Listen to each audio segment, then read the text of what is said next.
Good morning ਸਾਰਿਆਂ ਨੂੰ ਬਈ। ਕੀ ਹਾਲ ਚਾਲ ਜੀ? ਵਧੀਆ ਸਾਰੇ एकदम तंदुरुस्त हो? फैमिली वधिया जी? बच्चा कह रहा है बहुत बढ़िया सर, आप सुनाओ क्या हाल चाल है? मैं भी बहुत बढ़िया हूँ जी।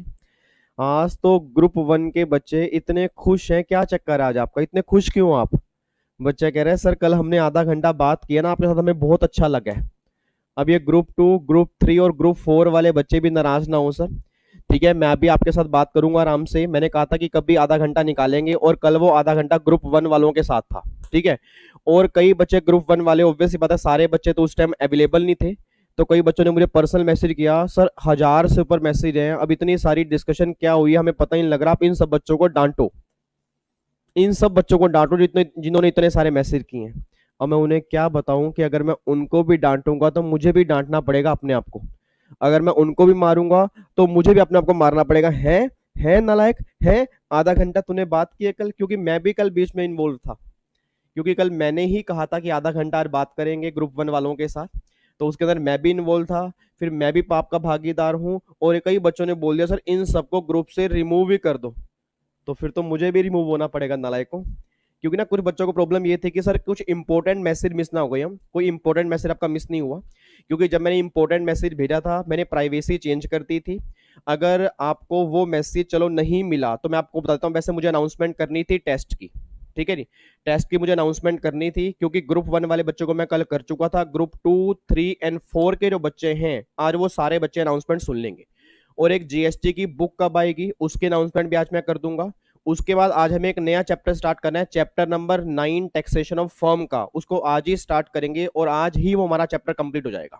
ठीक है नहीं, क्योंकि फर्म की टैक्सेशन जो है ना, अगर आपने पीजीबीपी कंप्लीट कर लिया, ये लगा लो 60% पोर्शन हमारा वहां पे हो चुका है, 40% पोर्शन बैलेंस जो है आज हमें यहाँ पे करना है। पीजीपी के अंदर आपने सेक्शन 40B किया होगा कि अगर पार्टनरशिप फर्म पार्टनर को सैलरी देती है, इंटरेस्ट पे करती है, उस केस में पार्टनरशिप फर्म के हाथ में ट्रीटमेंट क्या होगा। अगर आपने वो अच्छे ढंग से किया हुआ है ना, ये लगा लो आपकी फर्म की टैक्सेशन ऑलमोस्ट कंप्लीट हो चुकी है। बट एक बार मैं उसकी भी रिवीजन कराऊंगा, और जो एडिशनल टॉपिक हैं वो तो हम डिटेल में करेंगे ही करेंगे। तो कोशिश ये है कि आज हम स्टार्ट करके आज ही हम इस चैप्टर को खत्म कर दें। और अगर खत्म नहीं होगा तो समझ आज हम सारा लेंगे, जो नोटिंग वाला पोर्शन होगा उसको फिर हम कल कर लेंगे। ठीक है, चलो जी करते हैं जी, प्रार्थना करते हैं पहले, उसके बाद फिर स्टार्ट करेंगे आज की क्लास, फिर करूंगा अनाउंसमेंट, और फिर उसके बाद हम स्टार्ट करेंगे जी क्लास। हाथ जोड़ लो सारे बच्चे जी, जल्दी जोड़ो हाथ फटाफट से। 1 2 3 स्टार्ट।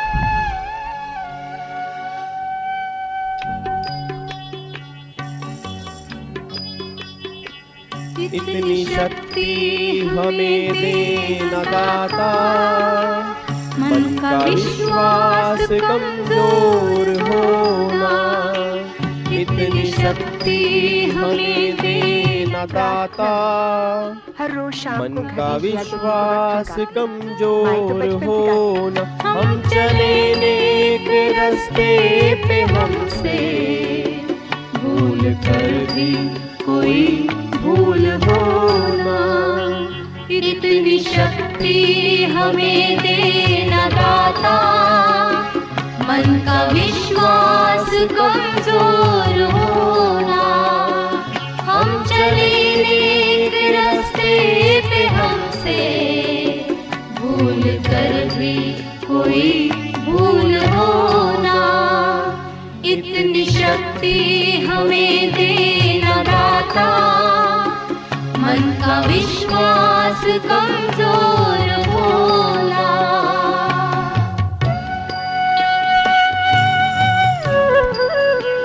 चलो जी, प्रार्थना हमारी खत्म हो चुकी है। लो जी इधर देखो ध्यान से, अब 2-3 अनाउंसमेंट जो है ना, पहले वो ध्यान सुन लेना जी। अनाउंसमेंट पहले ध्यान सुनना, उसके बाद फिर हम स्टार्ट करेंगे जी आज की क्लास। एक तो अनाउंसमेंट नंबर 1 जो मैंने कल ग्रुप नंबर 1 में कर दी थी वैसे, बट कुछ बच्चों को नहीं पता लगा क्योंकि कुछ बच्चे उस टाइम अवेलेबल नहीं थे। और ग्रुप नंबर 2, 3 एंड 4 के बच्चे भी आज सुन लेंगे जी। एक तो हमारा इस संडे को टेस्ट होगा। आज हमारा मेरे ख्याल से ट्यूसडे है ना, यस आज हमारा ट्यूसडे है, इस संडे को हमारा टेस्ट होगा। और संडे को ही हमारा इनकम टैक्स जो है ना, संडे को इनकम टैक्स भी हमारा खत्म हो जाएगा। अब वो कैसे खत्म होगा एक बार वो भी डिस्कस कर लेते हैं। इधर सुना ध्यान से, अनाउंसमेंट मैंने की थी, इस संडे को आपका टेस्ट होगा। एक तो चैप्टर नंबर 1 का टेस्ट होगा जी आपका, चैप्टर नंबर 2 का टेस्ट होगा, चैप्टर नंबर 3 का टेस्ट होगा, और चैप्टर नंबर 4 का टेस्ट होगा जी, चैप्टर नंबर 5 का होगा एंड चैप्टर नंबर 10 का होगा। मैंने ग्रुप में ना चैप्टर नंबर 8 भी डाला था, 8 को हटा के चैप्टर नंबर 4 यहाँ पे लिख लेना। मैं दोबारा बोल रहा हूँ, 8 को हटा के चैप्टर नंबर 4 यहाँ पे लिख लेना। चैप्टर नंबर 1 2 3 4 5 मतलब पहले 5 चैप्टर और चैप्टर नंबर 10, इन चैप्टर का आपका इस संडे को टेस्ट होगा। ठीक है जी, इस संडे को टेस्ट होगा इन 5 चैप्टर का, और संडे को इनकम टैक्स हम ओवर कर देंगे। उसके बाद अगले संडे जो होगा, मतलब बीच में एक हफ्ते का गैप होगा, अगले संडे जो होगा पूरे इनकम टैक्स का फिर आपका टेस्ट होगा। मैं पहले ही 2 टेस्ट अनाउंस कर रहा हूं जी। आज आपका ट्यूसडे है, वेडनेसडे, थर्सडे, फ्राइडे, सैटरडे, पूरे 4 दिन आपके पास पड़े हैं जी। 4 दिन है और टोटल मिला के 6 चैप्टर है। तो डेली टारगेट लेके चलो कि मुझे एक दिन में 1.5 चैप्टर रिवाइज करना है, और संडे को मुझे टेस्ट बहुत बढ़िया देना है जी। अब जिन बच्चों ने लास्ट टेस्ट नहीं दिया था या दिया था उनके आंसर गलत थे या प्रेजेंटेशन में दिक्कत थी, मैंने सारी बातें गूगल मीट के अंदर सेशन लेके डाल दी थी। उम्मीद करूंगा वो सेशन आपने देख लिया होगा, प्रेजेंटेशन कैसे करनी है। इस बार प्रेजेंटेशन में कोई गलती होनी नहीं चाहिए और आंसर आपके ऑलमोस्ट सारे सही होने चाहिए। ठीक है जी। तो इस संडे को एक तो इनका टेस्ट है, और एक बात और ध्यान सुनना जी, टेस्ट देना हर एक बच्चे के लिए मैंडेटरी है। मैं दोबारा बोल रहा हूं, चाहे आपको आता हो चाहे ना, तो कम से कम परफॉर्मेंस चेक करो कि हमें कितना टेस्ट आता है। ठीक है जी। और अगले संडे फिर पूरे इनकम टैक्स का टेस्ट होगा। ये बात क्लियर हो गई जी। ये अनाउंसमेंट मैंने ग्रुप नंबर 1 में कल की थी। काफी सारे बच्चे उसमें गुस्सा हो गए थे, मुझे पर्सनल मैसेज कर रहे थे कि सर उनको ग्रुप से रिमूव कर दो। अब मैं उन्हें क्या बताऊं कि मुझे भी रिमूव होना पड़ता, क्योंकि कल मैंने ग्रुप 1 के लिए आधा घंटा निकाला था कि चलो ये है कि मतलब एक नॉर्मल बातचीत करते हैं, ताकि थोड़ा सा एनवायरनमेंट जो है वो लाइट भी होना चाहिए। ऐसा ना हो कि आपको ये लगे यार मतलब वो पुराने जमाने के टीचर कि हाँ भाई ओए चल बैठ नालायक, वो चीज नहीं होनी चाहिए। थोड़ा सा फीलिंग आनी चाहिए कि हाँ चलो पढ़ तो लिया, आज आधा घंटा जो है नॉर्मल बातचीत करते हैं। उससे मुझे तो बहुत अच्छा लगता है, मुझे नहीं पता अब आपको कैसा फील हुआ। एक तो रिंकू, मुस्कान, अभी, रोशनी, इन सब बच्चों ने मुझे पर्सनल मैसेज भी नहीं, मैं पर्सनल मेरे ख्याल से ग्रुप में मैसेज किए थे कि सर प्लीज रिक्वेस्ट है कि एडमिन वाला ग्रुप बना दो। शायद ये उस टाइम अवेलेबल नहीं थे। और बाकी ग्रुप 2 के बच्चे, ग्रुप 3 के बच्चे और ग्रुप 4 के बच्चे, आप भी नाराज मत हो जी। ठीक है, टेंशन मत लो, आपके साथ भी बहुत जल्दी टाइम निकालेंगे। अच्छा इधर सुना ध्यान से, एक अनाउंसमेंट तो है, ये टेस्ट आपका होगा संडे को। और दूसरी अनाउंसमेंट ना आपकी जीएसटी की बुक की है जी। क्योंकि अब बच्चे काफी टाइम से मेरे को ये बोल रहे हैं कि सर इनकम टैक्स हमारा खत्म होने वाला है और जीएसटी की बुक अभी आई नहीं है, तो कैसे करेंगे।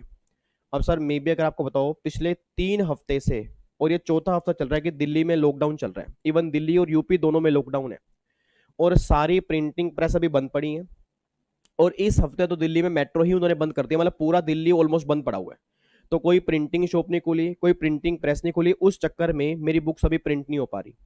अब मे बी इस मंडे को अगर लॉकडाउन खुलेगा, मैं दोबारा बोल दूं कंडीशन अप्लाई, अगर मंडे को लॉकडाउन खुलेगा तो मंडे को ही मेरी बुक प्रिंटिंग होने चली जाएंगी। क्योंकि बुक मेरी तैयार पड़ी है, मैंने काफी कोशिश की है बुक प्रिंटिंग करने की, बट सारी प्रिंटिंग प्रेस एक ही बात बोल रहे हैं सर इस टाइम मतलब हालात बहुत खराब है।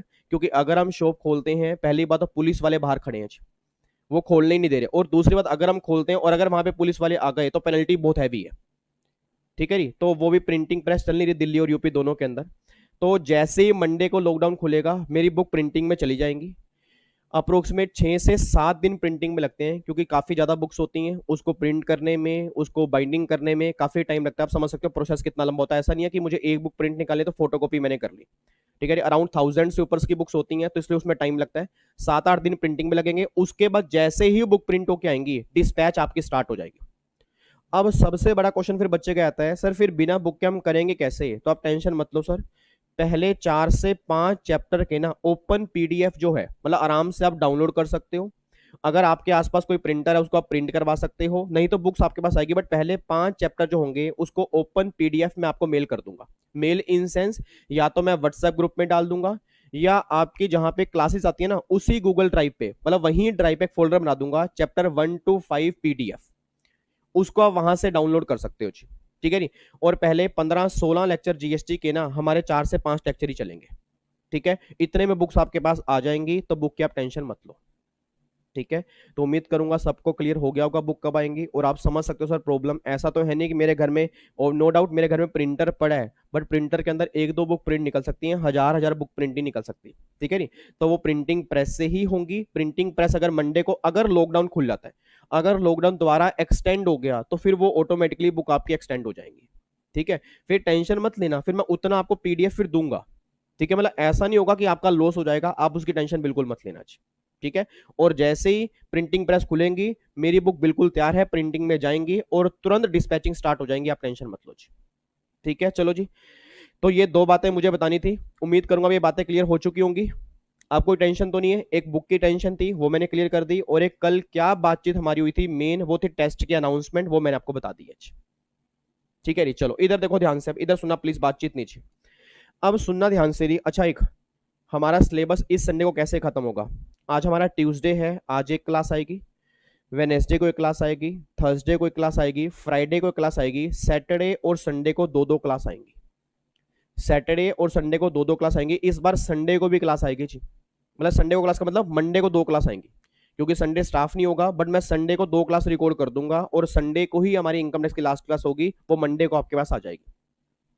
तो इनकम टैक्स की 1 2 3 4 5 6 7 8 क्लास हमारी और बची हैं। उसके बाद फिर हमारा income tax finally fully pack up हो जाएगा, देन फिर अपना मंडे से हम जीएसटी स्टार्ट करेंगे जी। ठीक है जी, कोई दिक्कत तो नहीं है? तो ये पूरा शेड्यूल आपके पास है। ठीक है, लो जी, अब सुना ध्यान से, अब बातचीत नहीं करनी जी। कई बच्चे कह रहे हैं ग्रुप 2 और ग्रुप 3 और ग्रुप 4 वाले, हे भगवान हमारे से सर कब आधा घंटा बातचीत करेंगे? पहले आधा घंटा तब बातचीत करूंगा अगर आप अच्छे से डिस्कशन करोगे। डिस्कशन का मतलब क्या है? अब बच्चे मुझे गुस्सा हो रहे थे, कह रहे उनको मुर्गा बना दो, ग्रुप से बाहर निकाल दो उन सब बच्चों को। अब उन्हें मैं क्या बताऊं कि मैं भी पाप का भागी हूं, फिर तो मुझे भी फिर अपने को मारना पड़ेगा, नालायक ऐसे पीछे से मुझे थप्पड़ मारने पड़ेंगे। ठीक है, मैंने कल आधा घंटा खुद ही निकाला था, और अब उसके अंदर मेरी भी गलती है। अगर आपको बुरा लगा, कुछ बच्चों को मे भी बुरा लगा, बट मैंने खुद ही निकाला था कि चलो ऐसा होना चाहिए, एक दिन महीने में हो गया या 2 महीने में हो गया, मतलब 15-20 दिन में हो गया, कम से कम डिस्कशन होती है तो पता लगता है कुछ। ठीक है, चलो इधर सुना ध्यान से, अब प्लीज बातचीत नहीं जी। अब लास्ट क्लास में ना, अब प्लीज बातचीत नहीं है, अब बिल्कुल सीधे होके बैठ जाओ जी। अब हम बिल्कुल पढ़ाई करेंगे जी, आपका माइंड यहाँ पे होना चाहिए। अब वो सारी बातें साइड करके अपना दिमाग यहाँ पे लेके आ जाओ जी। इधर देखो ध्यान से, इधर, हेलो, बातचीत नहीं करनी चाहिए, इधर सुना ध्यान से, इधर सुना। अब लास्ट क्लास में जी, लास्ट क्लास में हमने एक चैप्टर कंप्लीट किया था, मेरे ख्याल से चैप्टर नंबर हमारा 8 था जी। और चैप्टर नंबर 8 जो हमने कंप्लीट किया ना, मेरे ख्याल चैप्टर नंबर 8 था, यस, चैप्टर नंबर 8 जो हमने कंप्लीट किया, चैप्टर हमारा था that is journal anti avoidance rule. उसके सारे पॉइंट्स हमने कंप्लीट कर लिए, उसके एग्जांपल किस तरह से बनेंगे वो सारी की सारी बातें हमने देख ली थी। अब वो सारी बातें कंप्लीट करने के बाद आज जो हमें एक नया चैप्टर स्टार्ट करना है, that is taxation of firms and LLP. अच्छा, अब ये चैप्टर जो है ना, ये चैप्टर जो है, जब भी मैं फर्म की टैक्सेशन की बात करूंगा, अब जब भी मैं फर्म की टैक्सेशन की बात करूंगा, तो 90% से ज्यादा बच्चे के मन में बस एक ही क्वेश्चन आता है कि सर फर्म की टैक्सेशन तो हमने पीजीपी के अंदर कंप्लीट कर ली है। क्योंकि अगर आपने पीजीपी का चैप्टर कंप्लीट किया हो, उसमें सेक्शन 40B जो हमने किया था ना, वो फर्म की टैक्सेशन का ही था। बट ऐसा नहीं है कि फर्म की टैक्सेशन में सेक्शन 40B ही आता है।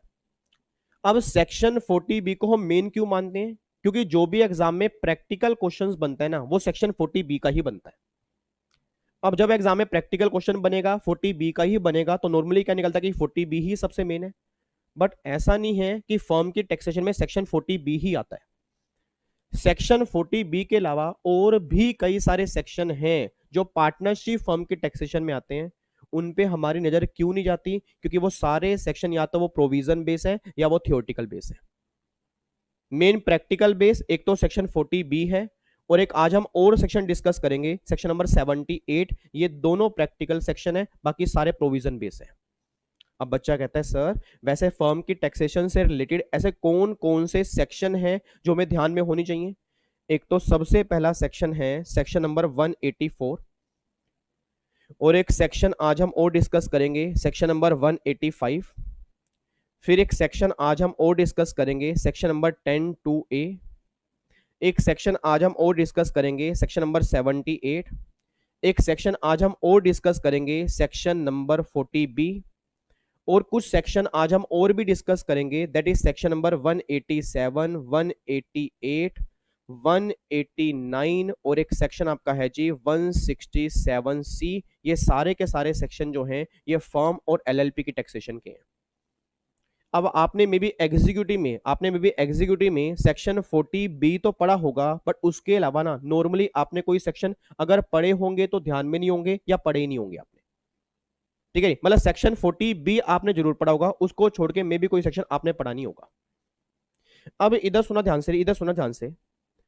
अब ये जितने भी सेक्शन आपके फर्म की टैक्सेशन के हैं ना, इसको 1 बाय 1 कंप्लीट करेंगे और बहुत जबरदस्त तरीके से कंप्लीट करेंगे। एग्जाम में क्वेश्चन बनेगा 90% चांस है या तो 40B का, 5% चांस है या सेक्शन 78 का, और बाकी 5% चांस होंगे क्वेश्चन जो बनेगा वो इनमें से फ्रेम होगा। ये बात ध्यान देना चाहिए। अब सुना ध्यान से, 1 बाय 1 थोड़ा बहुत समझना स्टार्ट करते हैं और इन सेक्शन को धीरे धीरे कंप्लीट करेंगे। फिर 40B भी समझेंगे, उसके प्रैक्टिकल क्वेश्चन भी करेंगे, सारी बातें आज हम कंप्लीट करेंगे। इधर सुनो ध्यान से। लिया अब वर्षा, वर्षा बातचीत नहीं करनी, बिल्कुल भी बिल्कुल बातचीत नहीं करनी है, बिल्कुल शांत होकर बैठना है और ये चैप्टर आपने बढ़िया तरीके से समझना है। मैं चाहता हूं ये चैप्टर समझने के बाद ना आप ग्रुप में सबको मैसेज करो, इस चैप्टर में सर मुझसे कोई क्वेश्चन पूछ लो मैं आपको बता दूंगी। उस दिन मुझे वाकई इतना अच्छा लगेगा ना कि वर्षा ने अगर आज मैसेज कर दिया, कमाल कर दिया। तो मैं उम्मीद करता हूं आप ये चैप्टर बहुत ध्यान समझोगे और कोई बीच में आप बातचीत नहीं करोगे। ठीक है जी, इधर सुना ध्यान से मैं कहना क्या चाह रहा हूं, अब प्लीज बातचीत नहीं चाहिए। अब अगर मैं section number 184, 185, 10 to A, 78, 40B, 187, 188, 189 और 167C की बात करूंगा। मेरा पूरी क्लास से क्वेश्चन है, मेरा पूरी क्लास से क्वेश्चन है। आज जो हम चैप्टर स्टार्ट कर रहे हैं, चैप्टर का नाम है कि फर्म की टैक्सेशन हम कैसे करेंगे। सर एक बात मैंने सोच के बताना, अब इनकम टैक्स में हम किसी पर्सन की इनकम एज ए फर्म कब टैक्स में असेसमेंट करते हैं, पहली बातों में समझना जरूरी है। ऐसा मैं क्यों कह रहा हूं, अब प्लीज ध्यान सुना जैसे मैं क्यों कह रहा हूं। लेट्स टेक एन एग्जांपल, मान लो एक बच्चा है जी, फॉर एग्जांपल अमित, उस बच्चे का नाम है अमित। अमित और अभिषेक ये बात कहते हैं कि सर हमने ना एक बिजनेस स्टार्ट किया है और हम उस बिजनेस के ना दो पार्टनर हैं। अमित और अभिषेक ने बोला हमने एक बिजनेस स्टार्ट किया है, हम उस बिजनेस के दो पार्टनर हैं। तो अगर हम उस बिजनेस के दो पार्टनर हैं तो क्या हमारी इनकम टैक्स में taxable as a partnership firm होगी? मैंने कहा जरूरी नहीं है। अब तीसरा बचा फॉर एग्जांपल ओमकार कहता सर मैं भी साथ में इसमें ऐड हो रहा हूं, हम तीनों मिलकर एक बिजनेस कैरी कर रहे हैं, तो क्या हमारी पार्टनरशिप फर्म है? मैं कहा बिल्कुल जरूरी नहीं। अब बच्चा ये बात कह रहा है सर कैसी कैसी बेकार की बातें कर रहे हो, मतलब अगर हम एक तीन पार्टनर हैं, हम तीनों मिलके काम कर रहे हैं, तो वो पार्टनरशिप फर्म ही तो बनी। तो डिपार्टमेंट कहता है तुम्हारे कहने से अगर फर्म बनने लग गई ना, फिर तो हो गया काम। फिर तो हर बंदा क्या बोलेगा, री ये बिजनेस हम दोनों लोगों का है तो हमारी पार्टनरशिप फर्म है, तो क्या उसकी इनकम एज ए फर्म हम कैलकुलेट करें, गवर्नमेंट करे? ऐसा नहीं होगा। मतलब फर्म, ध्यान सुना, आपकी इनकम फर्म की तरह कैसे कैलकुलेट की जाएगी और कब कैलकुलेट की जाएगी, सबसे पहला सेक्शन 184 उसकी बात करेगा। अब गवर्नमेंट ये बात कहती है कि तुम्हारे पार्टनर बोलने से तुम्हारी पार्टनरशिप फर्म बनेगी, ऐसा नहीं होगा। सबसे पहली कंडीशन सेक्शन 184 में यह है कि पार्टनरशिप फर्म हम तब मानेंगे अगर इन सब पार्टनर के बीच में एक पार्टनरशिप डीड एग्जिस्ट करती है। इट मींस अगर अमित और अभिषेक और अगर ओमकार के बीच में अगर कोई पार्टनरशिप डीड होगी, तब तुम्हारी इनकम हम असेस करेंगे एज ए पार्टनरशिप फर्म। नहीं तो तुम्हारी इनकम या तो एओपी की तरह असेस करेंगे या बीओआई की तरह असेस करेंगे, पार्टनरशिप फर्म की तरह असेस नहीं करेंगे। और ये सारे बातें तो हमने थोड़ी बहुत पहले भी पढ़ी होंगी कि एओपी और बीओआई में कोई पार्टनरशिप डीड नहीं होती।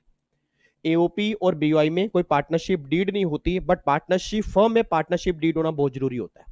अब कई बार नॉर्मली बोलते हैं ना, जैसे मान लो अब जो मेरा मतलब मैं बहुत जल्दी एक नई वेबसाइट और एक नई एप्लीकेशन बनाने जा रहा हूँ, उसमें बहुत कुछ मैं अलग करने की कोशिश कर रहा हूँ और वो प्रोसेस में उम्मीद करूंगा इस वीक में इसको लॉन्च कर दूं। अब प्लीज ध्यान सुनना, जैसे आपने नाम तो सुन ही लिया होगा, लोगो आपने देखा होगा वीजी स्टडी हब के नाम से। अब जो वीजी स्टडी हब है ना, वीजी स्टडी हब है उसमें अकेला सिर्फ मैं ही अभी ओनर हूं। बट मैं नॉर्मली क्या बोलता हूं, जो फैकल्टीज मेरे साथ यहाँ पे काम करे ना, नॉर्मली बाहर वालों को क्या बोलता हूं, हम सब पार्टनर हैं।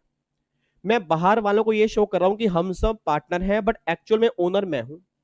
ऐसा मैं क्यों करता हूं? क्योंकि सर मेरा दिल नहीं मानता कि अगर कोई फैकल्टी मेरे साथ काम कर रही है तो ऑब्वियस सी बात है उसको भी मैं ओनर ही ट्रीट करके चलूं, मैं फैकल्टी ट्रीट ना करके चलूं। तो जैसे हमारे यहाँ पे अब संजीव सप्रा सर हैं नॉर्मली लो के, तो मैं कई बार कहता हूँ किससे बातचीत करता हूँ तो सप्रा सर और मैं पार्टनर है। अब सप्रा सर और मैं पार्टनर सोच के बोला, हम दोनों बोल रहे हैं हम पार्टनर हैं, बाहर वालों को क्या लग रहा है हम पार्टनर हैं, बट हमारी इनकम जो है एज ए पार्टनरशिप हम टैक्सेबल नहीं होगी। रीजन मीन क्योंकि ओनर मैं हूं, बोलने से पार्टनर नहीं होंगे। अगर हम दोनों में कोई पार्टनरशिप डीड होगी, अगर हम दोनों के अंदर कोई पार्टनरशिप डीड होगी, तभी income taxable as a partnership firm की तरह होगी, नहीं तो income as a taxable partnership firm की तरह नहीं होगी।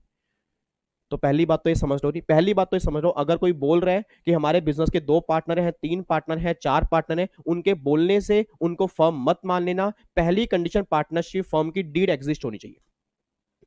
और दूसरी कंडीशन यहां पे कह रही, दूसरी कंडीशन यह है कि अगर पार्टनरशिप डीड है तो हर पार्टनर का शेयर कितना है उसमें वो भी डिफाइन होना चाहिए। मान लो पार्टनरशिप डीड तो है, पार्टनरशिप डीड हमने बना ली, बट हर पार्टनर का शेयर कितना है उसको वो हमें पता ही नहीं है। फॉर एग्जाम्पल ये कहता है मैं जितनी मर्जी कैपिटल लगा दूंगा, दूसरा पार्टनर कह रहा है मेरे को भी कोई दिक्कत नहीं है, मैं कभी भी कैपिटल लगा दूंगा, तीसरा पार्टनर कह रहा है कोई दिक्कत वाली बात नहीं, तुम दोनों कैपिटल लगाओ मैं भी लगा दूंगा। भाई कितनी कैपिटल लगा दोगे? भाई कैपिटल पता तो हो कि हमारी कितना स्पेसिफाइड शेयर है। जैसे 2:2:1 है, 1:1:1 है, 5:3:2 है, तो अगर ये रेशो डिफाइन होगी उस पार्टनरशिप डीड में, तभी इनकम तुम्हारी फर्म की तरह कैलकुलेट करेंगे, नहीं तो इनकम तुम्हारी फर्म की तरह कैलकुलेट नहीं करेंगे। तो मैं समझाना पता क्या चाह रहा हूं? मैं सबसे पहली बात समझाना ये चाह रहा हूं कि जो सबसे पहला सेक्शन 184 है वो यही आपको बताएगा कि कौन कौन सी कंडीशन सेटिस्फाइड होंगी, तब जाके इनकम एज ए फर्म की तरह असेस होगी, नहीं तो तुम्हारी इनकम फर्म की तरह असेस नहीं होगी। तो 184 is a journal section that is taxation of partnership firm, जो आपको यह बताएगा कि एक फर्म की इनकम, मतलब एक फर्म की इनकम फर्म की तरह टैक्सेबल कब होगी, मतलब एक पर्सन की इनकम को फर्म की तरह टैक्सेबल कब करेंगे, वो सारी बातें आपकी 184 में है। आपको मैं 2-3 लाइनें पढ़ाना चाहता हूं। नोटिंग अभी हम कुछ नहीं करेंगे, नोटिंग पूरे चैप्टर की बहुत बढ़िया नोटिंग, बहुत जबरदस्त नोटिंग मैं आराम से करूंगा एक साथ। पहले सारे पॉइंट समझेंगे, नोटिंग की बातें हम करेंगे बाद में। इधर देखना ध्यान से, यहाँ पे क्या लिखा है। A firm shall be assess as a firm, मतलब एक फर्म को हम असेस करेंगे as a firm for the purpose of Income tax Act if the partnership is evidence by an instrument, मतलब partnership deed, and second condition the individual share of partner are specified in the partnership deed. और other condition भी है जी, other condition भी है। अब पहली बात तो लेट्स टेक एन एग्जांपल, मान लो पार्टनरशिप डीड हमने बना ली। अब मान लो अमित हो गया, अभिषेक हो गया, और मान लो क्या नाम था उसका, ओमकार हो गया, इन तीनों ने पार्टनरशिप डीड बना ली, इन तीनों का शेयर कितना है वो भी इन्होंने डिटरमाइन कर लिया। अब जब इन्होंने रिटर्न फाइल की ना, जब इन्होंने रिटर्न फाइल की तो इन्होंने कहा जी हम रिटर्न फाइल करेंगे एज ए पार्टनरशिप फर्म, क्योंकि हमारी डीड तो बन चुकी है, हमारा शेयर हमें पता है। और जब इन्होंने रिटर्न फाइल की, साथ में पार्टनरशिप डीड की कॉपी जो है वो साथ में अटैच नहीं की। अब गवर्नमेंट ये बात कहते हैं विवेक कि अगर तुम्हारे पास डीड है, तुम्हारा शेयर अगर स्पेसिफाइड है, तो भी तुम्हारी इनकम फर्म की तरह असेस नहीं करेंगे। जब तुम पहली रिटर्न फाइल करोगे, जब तुम अपनी पार्टनरशिप फर्म की पहली रिटर्न फाइल करोगे, उस रिटर्न के साथ तुम्हें डीड की कॉपी भी अटैच करनी पड़ेगी। और अगर तुम्हारी डीड की कॉपी साथ में अटैच होगी, अगर तुम्हारी डीड की कॉपी साथ में अटैच होगी, तभी तुम्हारी इनकम हम एज ए फर्म असेस करेंगे, नहीं तो तुम्हारी income as a firm assess नहीं करेंगे। बच्चा कहता है मेरे घर आके देख लो, पार्टनरशिप डीड की कॉपी पड़ी है और हमारा शेयर डिटरमाइन है। गवर्नमेंट कहते तुम्हारे घर आके नहीं देखेंगे भैया, जो तुम रिटर्न फाइल करोगे, जो तुम पहली रिटर्न फाइल करोगे, उस रिटर्न में ये हमारी डीड की कॉपी जो साथ में अटैच करोगे, तभी तुम्हारी income as a firm assess करेंगे, नहीं तो तुम्हारी income as a firm assess नहीं करेंगे। तो अगर मैं अगली कंडीशन की बात करूं, देखो लिखा है a certified copy of the instrument, मतलब partnership deed referred above should accompany the return of income of the previous year relevant to the assessment year in respect of which assessment as a firm is first out। मतलब simple सी बात यह है कि भैया जब तुम अपनी पहली रिटर्न फाइल करोगे, उसके साथ तुम्हें पार्टनरशिप फर्म की जो डीड की कॉपी है साथ में अटैच करनी पड़ेगी, तभी तुम्हारी इनकम एज ए फर्म की तरह असेस होगी, नहीं तो असेस नहीं होगी। दूसरी बात जी, जो पार्टनरशिप डीड की कॉपी है उसमें पार्टनर का शेयर डिफाइन होगा और हर पार्टनर के साइन भी होने चाहिए एक्सेप्ट माइनर, क्योंकि माइनर जो है वो साइन नहीं कर सकता जी, माइनर साइन नहीं कर सकता, उसको छोड़ के हर एक पार्टनर के साइन होंगे। और ध्यान रखना बिना साइन के अगर वो कॉपी जाएगी, दोबारा से फिर बोलूंगा, तुम्हारी इनकम जो होगी ऐसे पार्टनरशिप फर्म की तरह असेस नहीं की जाएगी। तो मतलब कहना पता क्या चाह रहा हूं सर, मैं कहना सिंपल सी बात ये चाह रहा हूं कि जब भी आपको इनकम एज ए फर्म की तरह असेस करनी है ना, तो ऐसा नहीं है कि हमारे बोलने से ही हो जाएगा कि हाँ जी हम 10 पार्टनर हैं, हम 10 पार्टनर की income as a firm assess करो। गवर्नमेंट के लिए तुम्हारे बोलने से क्या होगा, क्योंकि अगर हम एज ए फर्म की तरह इनकम कैलकुलेट करने लग गए, फिर तो हमारा काम हो गया। तो 184 में ध्यान रखना जी, आज तक एग्जाम में 184 बहुत कम बना है, बट अगर बाई चांस 184 बन जाए तो 184 में कुछ भी नहीं है, 184 में कंडीशंस है। 184 में सिर्फ कंडीशंस हैं कि हाँ भाई एज ए अगर एक फर्म है, उसकी income as a firm income tax act में फर्म कितना कब असेस होगी, वो सारी कंडीशन 184 में आती है। अब एक बच्चा कहता है सर जैसे मान लो अब चेंज इन कॉन्स्टिट्यूशन हो गया, मतलब जैसे मान लो भी 3 पार्टनर हैं, लेट्स टेक एन एग्जांपल, मान लो अभिषेक पार्टनर है और मान लो अमित पार्टनर और ओमकार पार्टनर है। ओमकार कहता है जी मैं इसकी फर्म में काम नहीं करना चाहता, भाई मैं इन दोनों की फर्म में काम नहीं करना चाहता क्योंकि अभिषेक सारा दिन शायरी बोलता रहता है, शायरी उसकी बहुत बढ़िया बढ़िया होती है, मैं तो हो चुका हूँ जी बोर, मैं इस फर्म से रिटायरमेंट लेना चाहता हूँ। तो उसने कहा, दोनों ने बोला, पार्टनर ने कोई बात नहीं तुम रिटायरमेंट ले लो। अब पहले 3 पार्टनर थे, अब 2 पार्टनर हो गए, तो क्या पार्टनरशिप डीड की कॉपी हमें रिवाइज करनी पड़ेगी, नहीं रिवाइज करनी पड़ेगी? यस रिवाइज करनी पड़ेगी। अब जो भी आपकी रिवाइज कॉपी होगी, मतलब जिस ईयर में चेंज इन कॉन्स्टिट्यूशन होगा उस ईयर की जो रिटर्न फाइल करोगे उस रिटर्न के साथ आपको ये रिवाइज कॉपी दोबारा से अटैच करनी पड़ेगी, क्योंकि जो आपने पहले कॉपी भेजी थी उसमें 3 पार्टनर थे, जो पहले कॉपी थी उसमें 3 पार्टनर थे, अब आपके 2 पार्टनर हैं, तो ये रिवाइज कॉपी जो होगी वो भी आपको साथ में अटैच करके भेजनी पड़ेगी। देखो यहाँ पे लिखा होगा जी, वेयर, देखो क्या लिखा है, where any change in constitution take place in a previous year the firm shall furnish certified copy of the revise instrument of partnership deed along with the return of income. तो simple सी बात ये, लेकिन क्या किया, जो भी आपकी रिवाइज कॉपी होगी वो भी साथ में आपको अटैच करनी पड़ेगी, बस ये बात ध्यान देना, ठीक है नहीं? तो मतलब मेनली सबसे पहला सेक्शन जो 184 है वो बता क्या रहा है, वो सिंपल सी बात ये बता रहा है कि भैया पार्टनरशिप फर्म को पार्टनरशिप फर्म कब बोला जाएगा। तुम्हारे बोलने से नहीं बोला जाएगा, अगर 184 में कवर होंगी तो फर्म की तरह बातें होंगी, नहीं तो फर्म की तरह बातें नहीं होंगी। बस हाँ, दो मेन कंडीशन है, बाकी सारी अदर कंडीशन है। सबसे पहली कंडीशन पार्टनरशिप डीड हो, और दूसरी कंडीशन हर पार्टनर का शेयर उसमें डिफाइन होना चाहिए। अगर ये दोनों कंडीशन सेटिस्फाइड होंगी, उसके बाद अगर अदर कंडीशन है, अगर वो भी यहां पे कवर हो जाएंगी, तब इनकम एज ए फर्म की तरह असेस करेंगे, नहीं तो इनकम फर्म की तरह असेस नहीं करेंगे। ये बात क्लियर हो गई? चलो जी, अब सुनना ध्यान से। अब ये तो हमारी बेसिक बातें हो गई जी, ये तो हमारी बेसिक बातें हो गई। अब आज के बाद आप ध्यान रखना जी, सीएस बनने में कुछ ही घंटे बाकी हैं। मैं दोबारा बोल रहा हूं, सीएस बनने में कुछ ही घंटे बाकी हैं। अपने आप को अगर आप सीएस मानते हो तो एज ए सीएस कंसल्ट करने की कोशिश किया करो।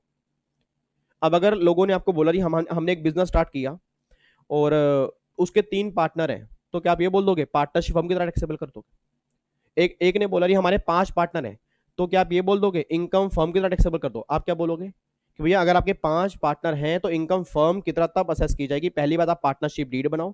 दूसरी बात, हर पार्टनर का शेयर डिफाइन करो। तीसरी बात, हर पार्टनर की सर्टिफाइड कॉपी जो फर्स्ट रिटर्न होगी उसके साथ में जाएगी और वो साइन होनी चाहिए। ये सारी कंडीशन अगर सेटिस्फाइड करोगे तब तुम्हारी इनकम फर्म की तरह असेस करेंगे, नहीं तो तुम्हारी इनकम फर्म की तरह असेस नहीं करेंगे। चलो जी, मान लो ये सारी कंडीशन सेटिस्फाइड हो जाती हैं। अब अगर ये सारी कंडीशन सेटिस्फाइड हो जाती है ना, तो मेरे कुछ क्वेश्चंस हैं, उन क्वेश्चन के आप मुझे आंसर देना। लेट्स टेक एन एग्जांपल, मान लेते हैं एक है अमर और एक है अकबर, एक है अमर, एक है अकबर, और तीसरा क्या हो गया मुझे पता था आप बोलोगे एंथनी। अमर अकबर एंथनी, नालायक। अमर अकबर और मैं तीसरा कोई और नाम लिखूंगा, अमर अकबर और क्या लिखूं, अमन।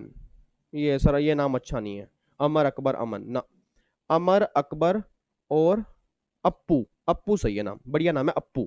लो जी, अमर अकबर और अप्पू जो हैं, प्लीज ध्यान सुनना, प्लीज बातचीत नहीं। अमर अकबर अप्पू जो हैं, इन तीनों ने एक पार्टनरशिप फर्म बनाई जी, इन तीनों ने एक पार्टनरशिप फर्म बनाई। प्लीज बातचीत नहीं यार।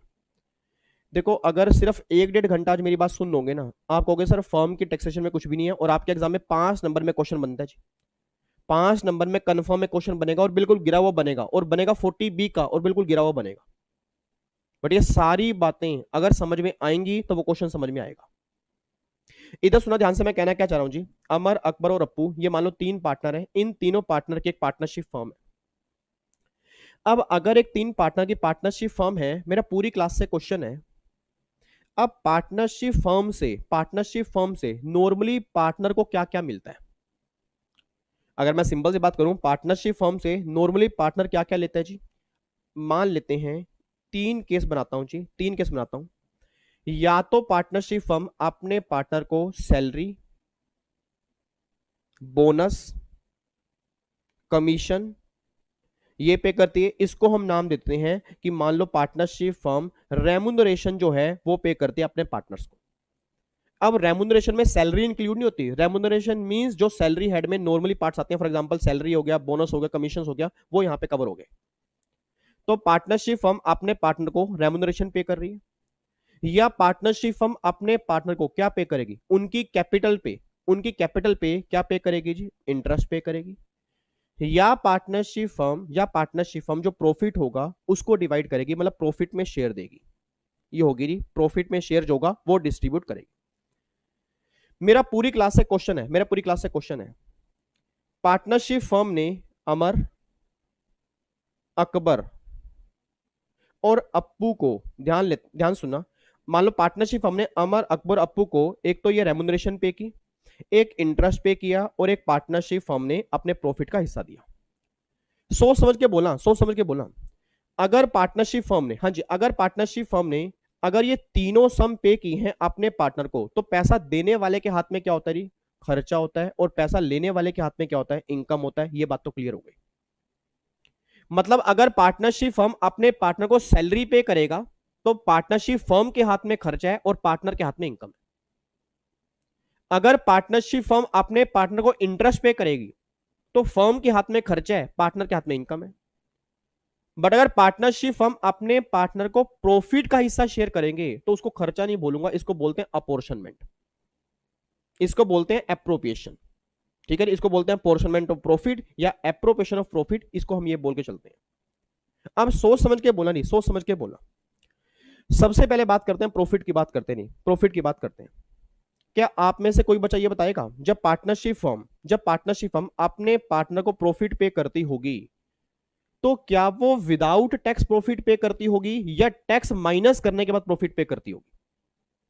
भाई पार्टनरशिप फर्म जो भी पार्टनर को प्रॉफिट देगी कि ये लो जी आपका हिस्सा है, ये आपका हिस्सा है, ये आपका हिस्सा है, तो क्या वो ग्रोस प्रॉफिट पे करती होगी या टैक्स पे करने के बाद? ऑब्वियस सी बात है, टैक्स पे करने के बाद।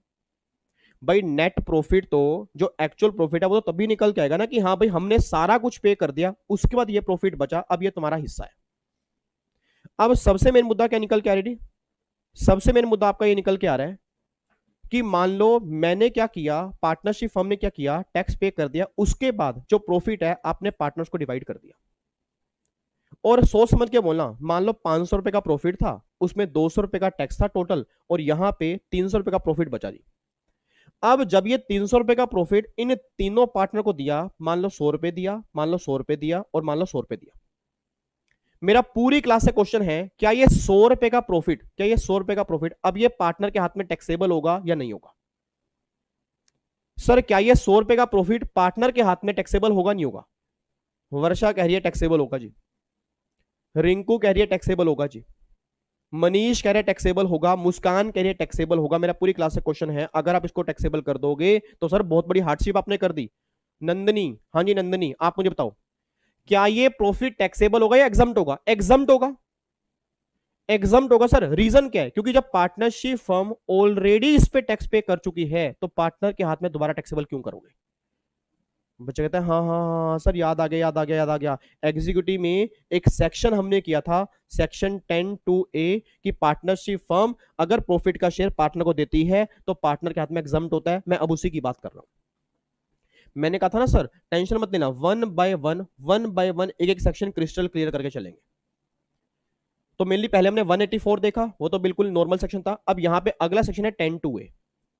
10(2)(a सेक्शन ये बात कहता है कि अगर पार्टनरशिप फर्म अपने पार्टनर को प्रॉफिट का शेयर दे रही है तो ऑलरेडी पार्टनरशिप फर्म अगर टैक्स पे कर चुकी है तो वो शेयर पार्टनर के हाथ में एग्जम्प्ट होगा, दोबारा से पार्टनर के हाथ में टैक्सेबल नहीं होगा। बस ये बात ध्यान देना चाहिए, ठीक है? तो 10(2)(a मैं दोबारा बोल रहा हूं, इसकी नोटिंग मैं करवा दूंगा बिना बात के। कई बच्चे ऐसे नोटिंग अपने आप कर रहे हैं, सर मैंने कहा ना बढ़िया नोटिंग कराऊंगा, बहुत जबरदस्त नोटिंग कराऊंगा। आप कहोगे सर फर्म की टैक्सेशन में सर क्वेश्चन कहीं से बन जाए, हमें कोई दिक्कत नहीं है।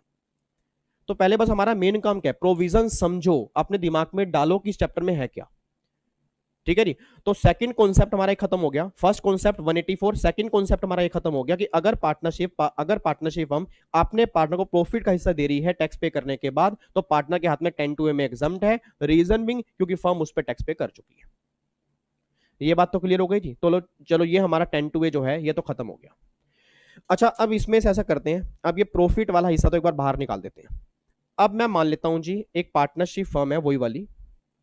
इस पार्टनरशिप फर्म के 3 पार्टनर हैं, कौन कौन से? नाम बोलना जी। एक तो अमर, एक मैंने क्या बोला जी अकबर, और फिर मैंने क्या बोला अप्पू।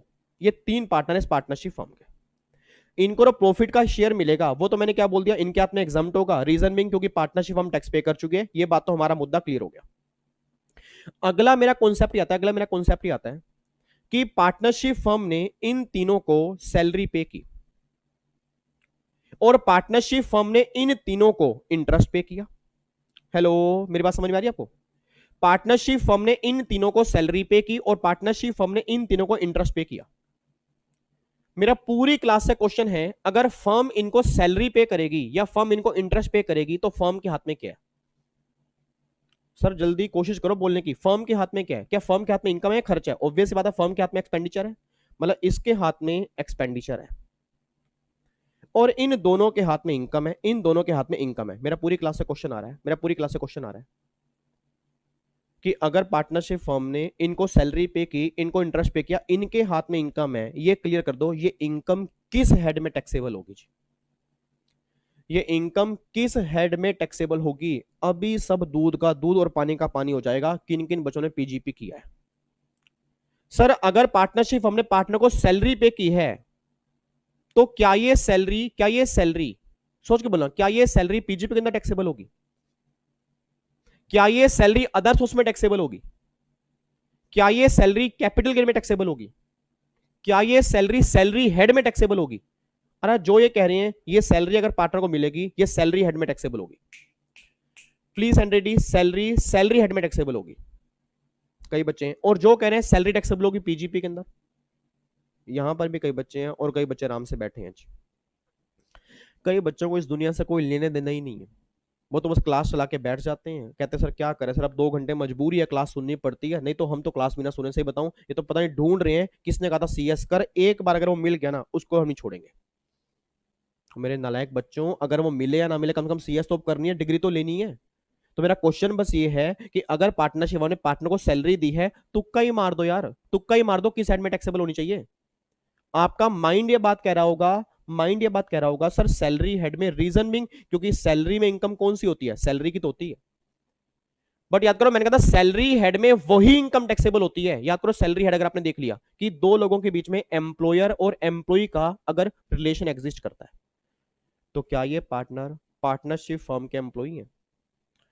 जल्दी बोला करो यार, क्या ये पार्टनरशिप फर्म के एम्प्लॉय हैं? Answer is no. ये इनकम जो है सैलरी की, ये टैक्सेबल होती है पीजीबीपी के अंदर, ये बात ध्यान देना। और इवन जो पार्टनरशिप फर्म से इंटरेस्ट मिलेगा ना, ये इंटरेस्ट भी आपका टैक्सेबल पीजीबीपी के अंदर ही होगा, ये भी बात ध्यान देना। बच्चा कहता है सर इंटरेस्ट की इनकम तो अदर सोर्स में टैक्सेबल नहीं होती। गवर्नमेंट कहती नो, गवर्नमेंट कहती नो। याद करो पीजीपी का, याद करो पीजीपी का सेक्शन 28(5), शायद मैंने यहां पे ऊपर लिखवाया नहीं है, एक सेक्शन यहाँ पे 28(5) भी जोड़ लेना। एक सेक्शन 28(5) जो है ये भी फर्म के टैक्सेशन से लिंक करता है। सेक्शन 28(5) ये बात कहता है कि अगर पार्टनर को सैलरी मिल रही है, इंटरेस्ट मिल रहा है, बोनस मिल रहा है, कमीशन मिल रहा है, ये पार्टनर के हाथ में पीजीबीपी हेड में टैक्सेबल होगा। बस ये बात ध्यान देना, ये पार्टनर के हाथ में पीजीबीपी हेड में टैक्सेबल होगा, बस ये बात ध्यान देना। तो पहली बात तो ये बात समझ लो जी, आपका अगर कोई छोटा भाई बहन एग्जीक्यूटिव वाला बच्चा, अब मान लो एग्जीक्यूटिव वाले बच्चे ना बहुत आपके पास आएंगे जी, बहुत आएंगे दौड़े दौड़े, भैया भैया भैया भैया वो पार्टनर को अगर सैलरी मिलती है तो टैक्सेबल कहां पर होती है? वर्षा ने कहा नालायक तो ये नहीं पता, सैलरी हेड में होती है। और फिर बच्चा कह रहा दीदी दीदी दीदी ये जो इंटरेस्ट मिलता है तो फिर ये तो अदर सोर्स में टैक्सेबल होता होगा ना। वर्षा कहती है ऑब्वियस सी बात है, कैसी कैसी बेकार की बातें करो। अच्छा तुम छोटे बच्चे हो ना, अभी तुम समझ नहीं पा रहे, तुम प्रोफेशनल में आओगे फिर देखना तुम मेरे से ही गलती करोगे। नालायक। वर्षा कैसे कैसे रिप्लाई कर रहे हो? अगर सैलरी की इनकम है या इंटरेस्ट की इनकम है, आज के बाद अगर कोई बच्चा पूछेगा तो आपने हमेशा क्या कहना है कि हमेशा ही इनकम जो होगी वो बिजनेस में टैक्सेबल होगी। और मेरी बातों को ध्यान सुन लेना, मैं ये बात पता किस केस के अंदर बोल रहा हूं? पार्टनरशिप फर्म वाले केस में। अगर नॉर्मल सैलरी मिलेगी एम्प्लॉय को, वो सैलरी हेड में जाएगी। अगर नॉर्मल इंटरेस्ट मिलेगा वो अदर सोर्स में है। बट अगर पार्टनरशिप फर्म टू पार्टनर की बात करूंगा, इन दोनों केस में इनकम पीजीपी के अंदर टैक्सेबल होगी। ये बात क्लियर हो गई जी? अच्छा अब ये तो इनकम टैक्सेबल हो गई पीजीपी के अंदर, बट जब ये इनकम पीजीपी के अंदर टैक्सेबल हुई ना तो गवर्नमेंट ने कहा ये सारी इनकम पीजीपी के अंदर टैक्सेबल नहीं होगी। गवर्नमेंट ने कहा ये सारी इनकम जो है वो पीजीपी के अंदर टैक्सेबल नहीं होगी। अब बच्चा कह रहा है सर फिर भाई अगर ये सारी इनकम पीजीपी के अंदर टैक्सेबल नहीं होगी, फिर कितनी सैलरी टैक्सेबल हुई और कितना इंटरेस्ट टैक्सेबल होगा? अब सेक्शन 28 में एक लाइन लिखी हुई है, जो पीजीपी पढ़ चुके हैं उन्हें समझ में आएगी, जो नहीं पढ़ चुके हैं उन्हें समझ में नहीं आएगी। मैं कोशिश करूंगा उन्हें भी समझ में आ जाए। सेक्शन 28 में लाइन लिखी है कि पार्टनर के हाथ में इंटरेस्ट और सैलरी उतनी ही टैक्सेबल करोगे जितनी पार्टनरशिप फर्म के हाथ में अलाउड हुई है। पार्टनर के हाथ में इंटरेस्ट और सैलरी उतनी ही टैक्सेबल करोगे जितनी पार्टनरशिप फर्म के हाथ में अलाउड हुई है। अब बच्चा कह रहा है सर अलाउड हुई है मतलब? अलाउड हुई है का मतलब जितना पार्टनरशिप फर्म ने अपने पी&एल में डेबिट कर दिया। डेबिट करने से क्या होंगे? पार्टनरशिप फर्म के प्रॉफिट कम हो गए होंगे, और अगर फर्म के प्रॉफिट कम हो गए होंगे तो फर्म ने उस प्रॉफिट पर टैक्स पे नहीं किया होगा, तो गवर्नमेंट कह रही इसने टैक्स पे नहीं किया इसलिए हम इससे रिकवरी करेंगे। मतलब जितना पोर्शन पार्टनरशिप फर्म सैलरी और इंटरेस्ट का अपने पी&एल में डेबिट करेगी उतना हिस्सा ही पार्टनर के हाथ में टैक्सेबल करोगे। बच्चा कह रहा है सर जैसे मान लो पार्टनरशिप फर्म ने अगर सैलरी पे की 4 लाख रुपए पार्टनर को, तो क्या ये सारी सैलरी पी&एल में डेबिट नहीं हो सकती? ना मेरे बच्चे, ना मेरे बच्चे, मेरे नोनू मेरे सोनू, यहीं से अब स्टार्ट होगा हमारा 40B।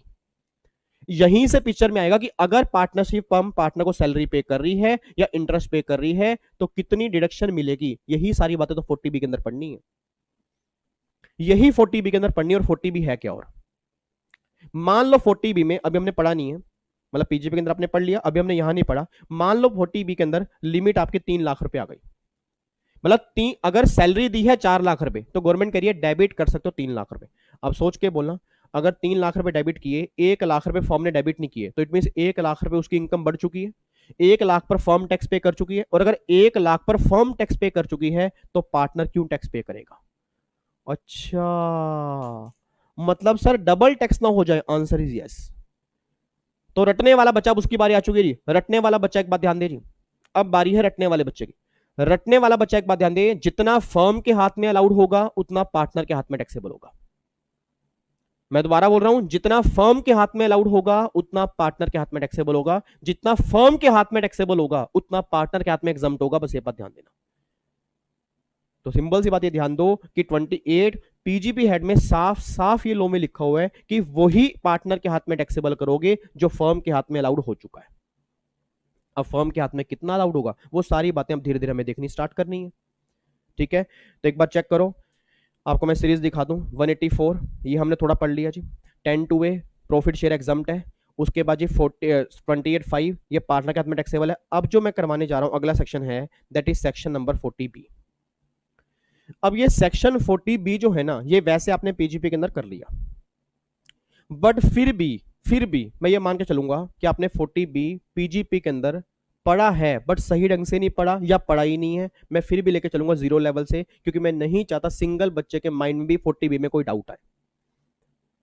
इधर सुना ध्यान से, कहना क्या चाह रहा हूं। और जिन बच्चों ने पढ़ लिया वो गलती से भी क्लास एकदम आगे मत कर देना जी, क्लास एकदम आगे मत कर देना, पूरा का पूरा लिंक टूट जाएगा, पूरा लिंक टूट जाएगा जी, पूरा लिंक टूट जाएगा।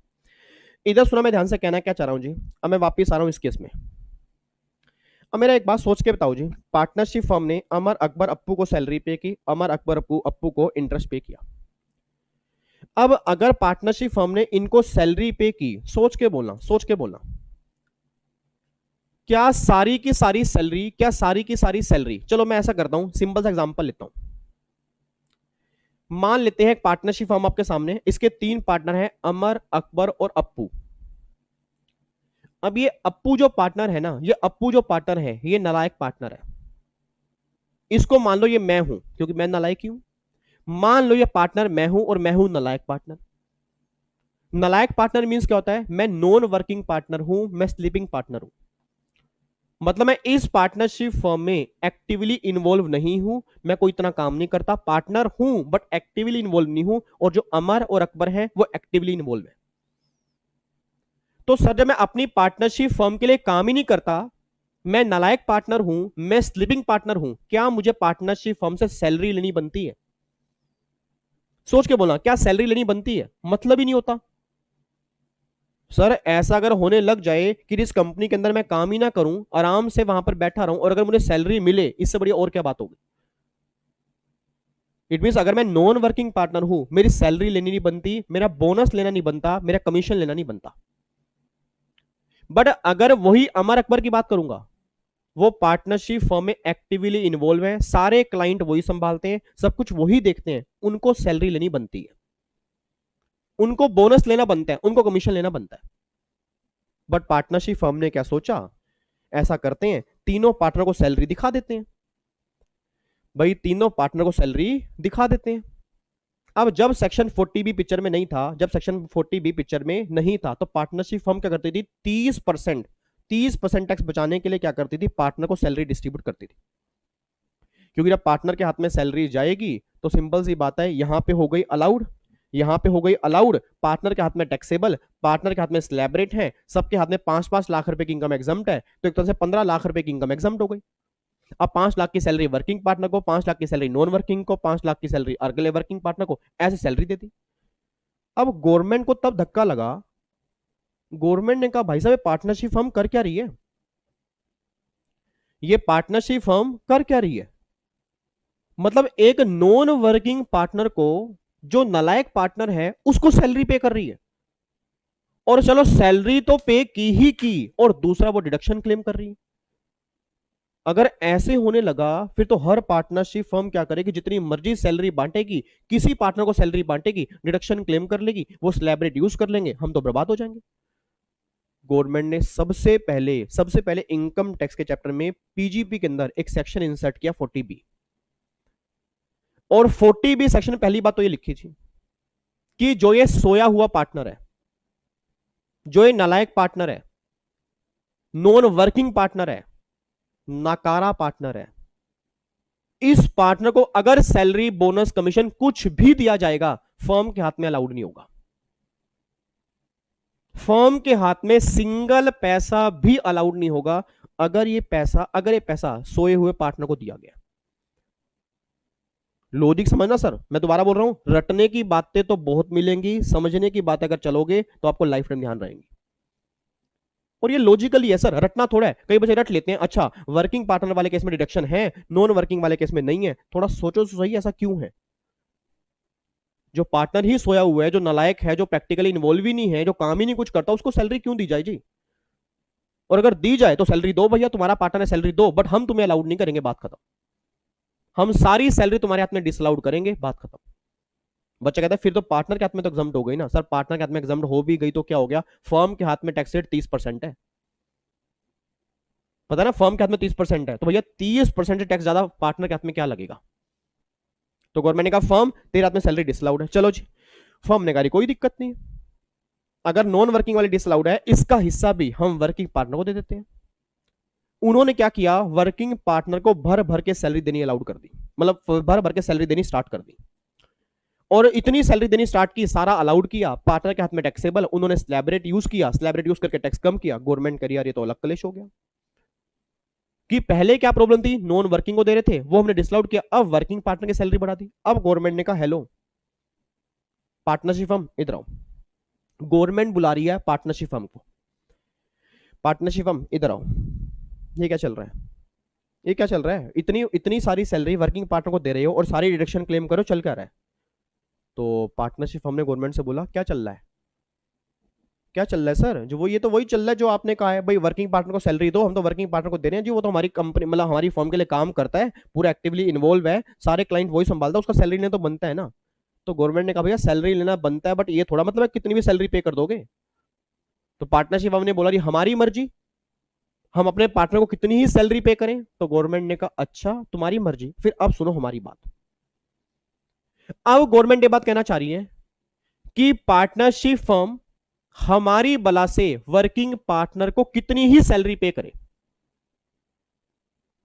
पार्टनरशिप फर्म हमारी बला से वर्किंग पार्टनर को कितनी ही सैलरी पे करे, बट अगर इस लिमिट से ऊपर होगी ना तो सारी सैलरी हम फर्म के हाथ में डिसअलाउड कर देंगे, बात खत्म।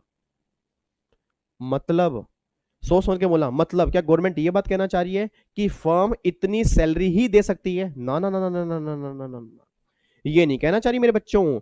सर वो ये बात कहना चाह रही है फर्म वर्किंग पार्टनर को जितनी मर्जी सैलरी पे करे, बट अगर वो सैलरी इस वैल्यू से ऊपर निकल के आ रही है तो फर्म के हाथ में वो सारी सैलरी डिसअलाउड कर दी जाएगी, बस ये बात ध्यान देना।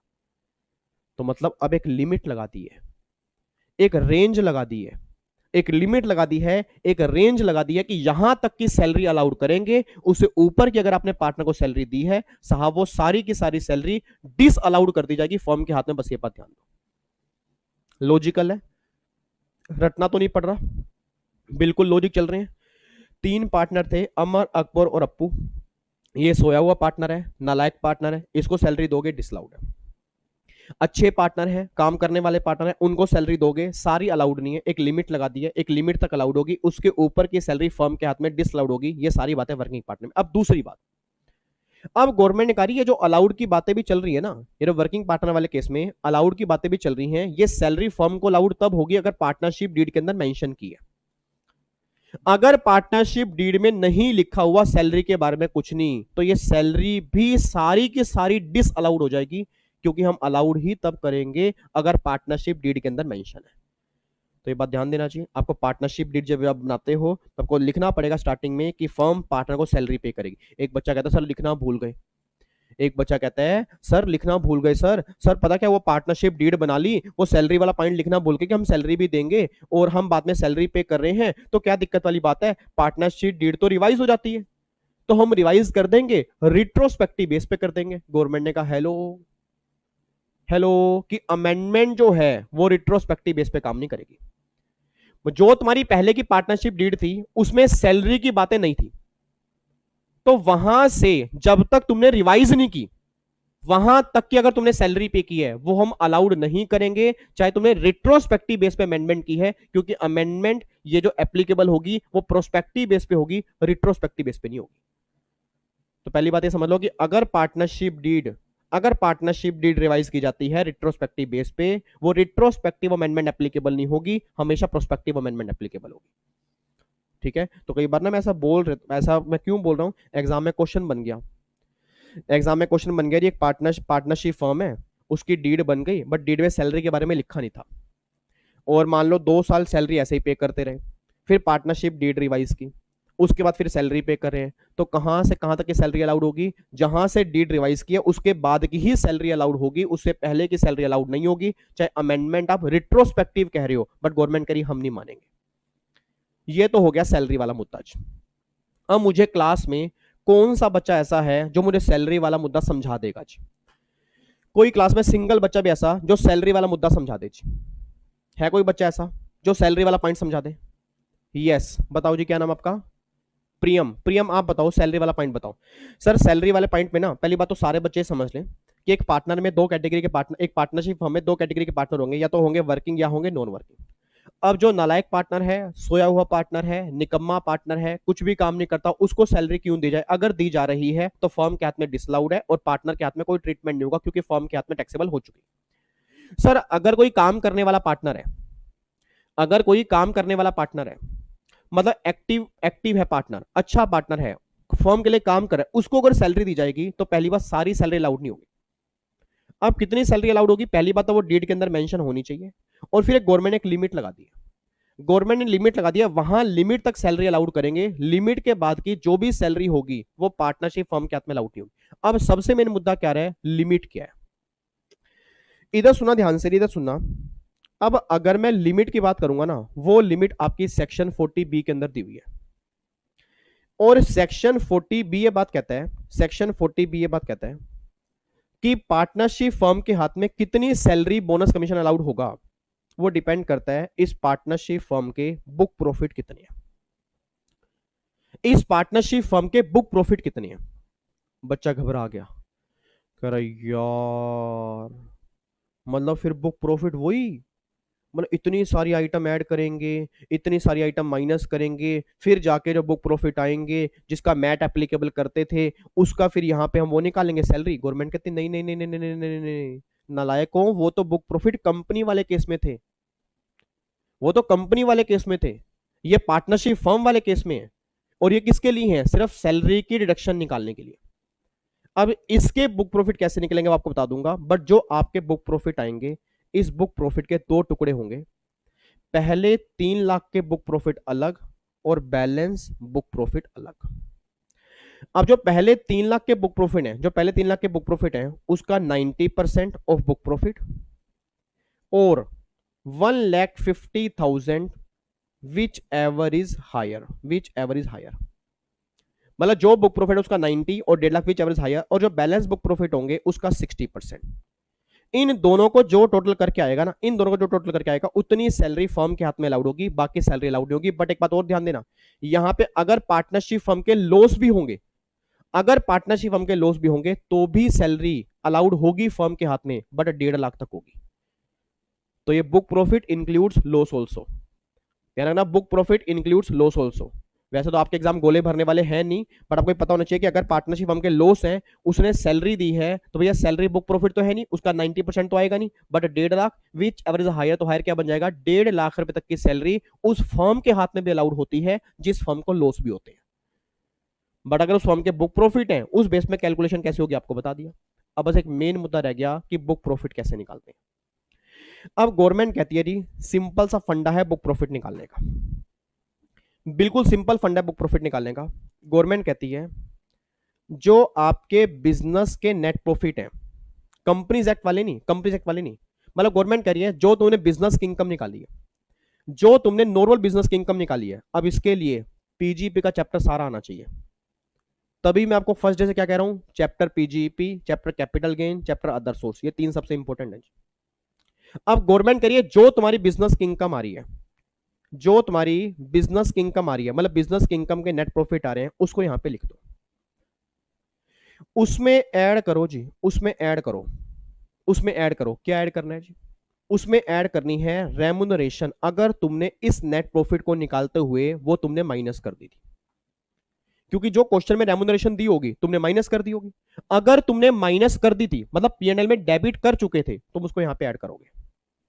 प्लस में तुम इंटरेस्ट भी ऐड करोगे, कितना, 12% से ऊपर वाला। मान लो इंटरेस्ट मिला 15%, आपने सारा का सारा डेबिट कर लिया, अब भैया 12% तक अलाउड है, 12 से ऊपर वाला डिसअलाउड होगा, अभी थोड़ी देर के बाद बताऊंगा। जो 3% इंटरेस्ट आपने एक्सेस डेबिट किया उसको भी आप यहां पे ऐड बैक कर दोगे, और फिर ये जो निकल के आएगा, ये जो निकल के आएगा इसको हम बोलते हैं बुक प्रॉफिट। इसका गवर्नमेंट कह रही है पहले 3 लाख अलग करो और बाकी अलग करो। एक बच्चा कहता है सर ये बुक प्रॉफिट कैलकुलेट करते हुए जो हमारे ब्रॉड फॉरवर्ड बिजनेस लॉस होते हैं, तो क्या उस लॉस को माइनस कर सकते हैं? गवर्नमेंट कहती नहीं, आप ये माइनस नहीं कर सकते, बट हाँ अगर कोई करंट ईयर डेप्रीसिएशन है, कोई ब्रॉड फॉरवर्ड डेप्रीसिएशन है, उसको माइनस कर सकते हो। तो ऑब्वियस सी बात है, हम निकालते हो वैसे ही होता है।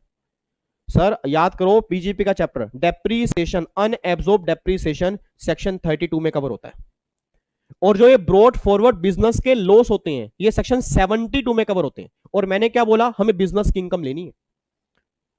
मेरी फैमिली का हर बच्चा ये बात ध्यान दे, जब भी आप बुक प्रॉफिट कैलकुलेट करोगे आपकी बिजनेस के प्रॉफिट में एडजस्टमेंट होंगी, और कोई भी प्रॉफिट अगर होगा उसको हटा दोगे, उसको हटा दोगे सर, बिजनेस के प्रॉफिट, जो बिजनेस के नेट प्रॉफिट होंगे उसमें एडजस्टमेंट करनी है, बाकी सब प्रॉफिट बाहर निकाल दो, क्योंकि हमें फर्म की डिडक्शन कैलकुलेट करनी है। सर क्या ये आप हमें बुक प्रॉफिट कैलकुलेशन लिखवा दोगे? मैंने कहा ना सारी नोटिंग करवा दूंगा, सब नोटिंग करवा दूंगा, बट एक बार वन बाय वन ना पहले समझते चलो कॉन्सेप्ट है क्या, ठीक है नहीं? तो फर्म के हाथ में, हाँ नहीं, फर्म के हाथ में क्या मैंने डिडक्शन हर केस में अलाउड की? Answer is no. Working partner वाले केस में अलाउड की, कितनी अलाउड की? बुक प्रॉफिट का पहले 3 लाख के 90 और 1.5 लाख विच एवर हायर, और बैलेंस का 60%। बुक प्रॉफिट कैसे निकालते हैं? बिजनेस के प्रॉफिट प्लस में रेमुनरेशन अगर वो डेबिट कर दिए, प्लस में इंटरेस्ट अगर 12% से ऊपर वाला है वो, और यहाँ पे अगर कोई करंट ईयर या ब्रॉड फॉरवर्ड डेप्रिसिएशन है उसको माइनस करना है, जो ब्रॉड फॉरवर्ड बिजनेस लॉस होंगे उसको आपने माइनस नहीं करना।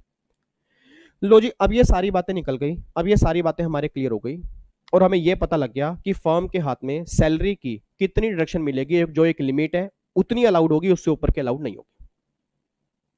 अब ये सारी बातें क्लियर करने के बाद ना याद करो, इस डायग्राम के अंदर मैंने आपको यह भी बताया था कि पार्टनर को इंटरेस्ट भी मिल रहा है।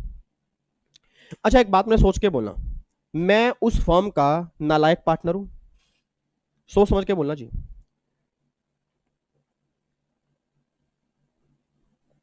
मैं उस फर्म का नालायक पार्टनर हूं, मैं उस फर्म का सोया हुआ पार्टनर हूं, मैं उस फर्म का निकम्मा पार्टनर हूं, बेकार पार्टनर हूं, बट फिर भी मुझे इंटरेस्ट मिलेगा। क्यों? क्योंकि मैंने कैपिटल लगाई है। सर पहली बात तो ये समझ लो कि इंटरेस्ट जो मिलता है वो कौन सा पार्टनर एक्टिव है उसको देख के नहीं मिलता, जिस पार्टनर ने इन्वेस्टमेंट की होगी उसको देख के मिलेगा। नहीं आ रही मेरी बात समझ में? मेरे बच्चे, मेरे नोनू, मेरे सोनू, एक बात बताओ, अगर मैंने फर्म के अंदर कैपिटल लगाई है तो मुझे इंटरेस्ट मिलना चाहिए ना, चाहे मैं काम करूं ना करूं, भैया कैपिटल तो मैंने लगाई है।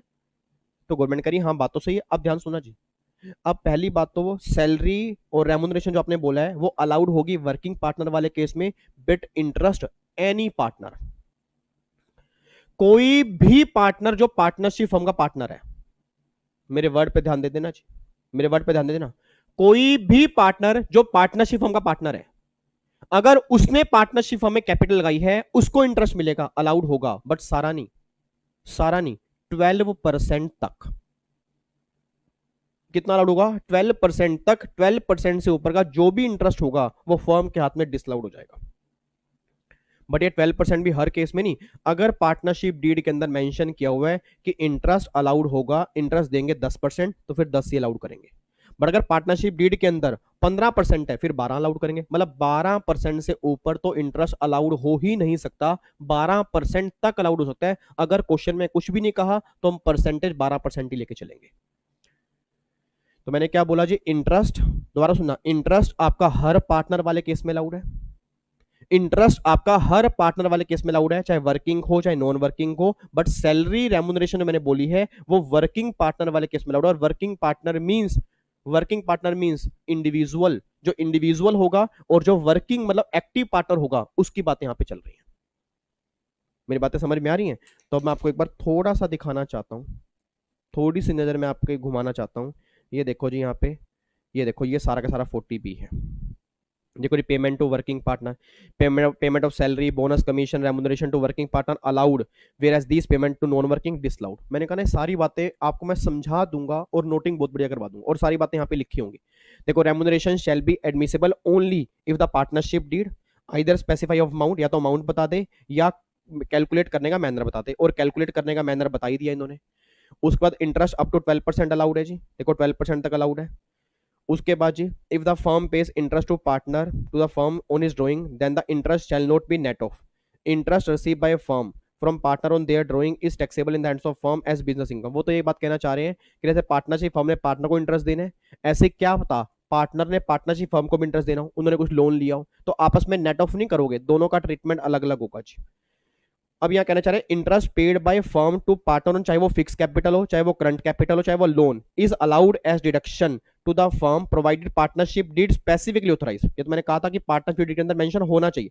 बट अगर पार्टनरशिप डीड स्पेसिफाई करती है कि इंटरेस्ट अगर फिक्स कैपिटल का ही अलाउड होगा, तो फिर फिक्स कैपिटल का ही इंटरेस्ट अलाउड करेंगे, लोन का और करंट कैपिटल का वो अलाउड नहीं होगा। ये ना बातें प्रैक्टिकल लाइफ में तो होती हैं जरूरी, एग्जाम में कभी ऐसा नहीं होता कि पार्टनरशिप डीड में ये लिखा है वो लिखा है। एग्जाम में तो प्रैक्टिकल क्वेश्चन बनता है, उसके बेस पे आंसर देना पड़ता है, ठीक है। बट हाँ, एग्जामिनर नीचे नोट में डाल दे कि मान लो 3 कैपिटल ऊपर दिए हैं, फिक्स हो गया, करंट हो गया और लोन हो गया, और नीचे नोट में लिखा है कि पार्टनरशिप डीड में लिखा है कि फिक्स और करंट कैपिटल का इंटरेस्ट अलाउड होगा, लोन का नहीं होगा, तो फिर लोन को छोड़ के दोनों इंटरेस्ट अलाउड करने हैं, बट वो 12% तक करने हैं। और देखो जी, सैलरी वर्किंग पार्टनर वाले केस में पहले 3 लाख के बुक प्रॉफिट, और इन केस ऑफ लॉस, मैंने कहा था ना लॉस वाले केस में भी तो 90 और 1.5 लाख हायर बन गया, और बैलेंस बुक प्रॉफिट पर कितना आ गया जी? 60%। और देखो जी, बुक प्रॉफिट कैसे निकालते हैं जी? Book profit means net profit as per in P&L account after making addition and deduction as per 28 to 44D, मतलब सारी एडजस्टमेंट करने के बाद मतलब बिजनेस के profit increase by total remuneration paid और payable to all partner of firm if such amount has been deducted while computing net profit. वही मैंने कहा था, अगर आप डेबिट कर चुके हो और इंटरेस्ट अगर 12% से ऊपर वाला है, आप तो क्या कर दोगे? डिसअलाउड कर दोगे। तो वही सारी बातें लिखी हैं सर, मैंने यहाँ पे बताई हैं और आपने पीजीपी के अंदर की हैं। तो अगर मैं सिंपल सी बात बोलता हूँ जी, सिंपल सी बात बोलता हूँ, यहाँ पे अब जो सेक्शन 40B हमारा था, 40B को भी मैं यहाँ पे टिक करने जा रहा हूँ, ये 40B भी हमारा हो चुका है। अब बताओ जी, हमने क्या क्या कर लिया जी? एक तो 184 ये हमने कर लिया, कंडीशन है नहीं पार्टनरशिप फर्म, अगर पार्टनरशिप फर्म की इनकम पार्टनरशिप फर्म कितना टैक्सेबल करनी है, तो कंडीशन क्या क्या है। उसके बाद 10(2) है, अगर पार्टनरशिप फर्म अपने पार्टनर को प्रॉफिट में से शेयर देगी, एग्जम्प्ट होगा, ये भी कर लिया। सेक्शन 40B में क्या लिखा है जी? जल्दी बोलो, 40B में क्या लिखा है कि पार्टनरशिप फर्म के हाथ में कितनी डिडक्शन अलाउड होगी इंटरेस्ट और सैलरी की, वो मैंने आपको बता दिया। उसके बाद 28(5) में क्या लिखा है? अगर पार्टनर के हाथ में सैलरी मिल रही है, इंटरेस्ट मिल रही है, टैक्सेबल होगा पीजीपी के अंदर, इतना फर्म के हाथ में अलाउड होगा, ये टैक्सेबल होगा जी। ये बातें हमने कर ली। अब एक सेक्शन हमारा 78 और है, ये आपका सेक्शन क्या है, ये सुनना ध्यान से, ये सेक्शन क्या है।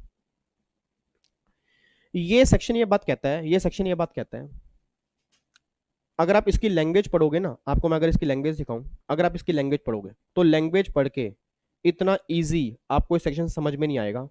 ये है सेक्शन नंबर 78, कहां दिखाता हूं, ये राज, ये आपका सेक्शन नंबर 78 है। आपको इतना इजी समझ में नहीं आएगा, जो मैं आपको इजी वे में समझाऊंगा, उसके बाद अगर पढ़ोगे आसान हो जाएगा जी। Carry forward and set off, carry forward and set off losses in case of change in constitution of firm, that is section number 78। इसका मतलब क्या, इसका मतलब ये है, इसका मतलब ये है, जैसे मान लो एक पार्टनरशिप फर्म है। हेलो, सीधो के बैठो जी, सीधो के बैठो, पहले सीधो के बैठो, नालायक। मतलब मुझे समझ नहीं आ रहा, इतना इंपॉर्टेंट चैप्टर चल रहा है उसके बावजूद भी आपको नींद की झपकी कैसे लग सकती है। मतलब कई बार तो मुझे लगता है कि यार मैं करूं क्या आपके लिए। बच्चा कह रहा है करना क्या है, कुछ नहीं करना, हमें नाम सोने दो, हम अपना कभी देख लेंगे। ये ना कई कई नालायक बच्चे तो इसलिए और नालायक हो गए हैं कि जब मैंने आपको 4 व्यूज बोले ना कि 4 व्यूज हैं, तो बच्चा कहता है बाद में व्यूज तो है ही है ना। एक बात और ध्यान रखना चाहिए, जो पहले व्यू में समझ में आएगा वो दूसरे तीसरे चौथे व्यूज में वो बात नहीं बनेगी, और उसमें टाइम वेस्ट होगा। सोच के बोलना, अगर मैं एक क्लास को मैं दोबारा देख रहा हूं ना सर, ये कन्फर्म है टाइम वेस्ट हो रहा है। क्यों? आपने पहली बार बढ़िया तरीके से नहीं देखी होगी। फिर ये मेरा मानना है ये जी, आप तब देखो सेकंड व्यू जब बहुत इंपॉर्टेंट हो, कुछ याद ही ना आ रहा हो, तब सेकंड व्यू पे आओ, नहीं तो नोट्स इतने बढ़िया बने हुए हैं। और अगर मैं यहां पे भी बता रहा हूं तो इसको ध्यान सुनो, इधर सुनो ध्यान से प्लीज, बातचीत नहीं, सीधो के बैठो जी, बिल्कुल सीधो के बैठो। पानी पी लो एक बार, ये लो। अच्छा मेरा जूठा पानी है, चलो मैं पी लूं फिर, आप भी पी लो पानी, साथ में बोतल लेके बैठा करो, और पानी गर्म पिया करो, ठंडा पानी मत पिया करो जी, गर्म पानी पिया करो। इधर सुना ध्यान से, प्लीज ध्यान सुनना, इधर देखो।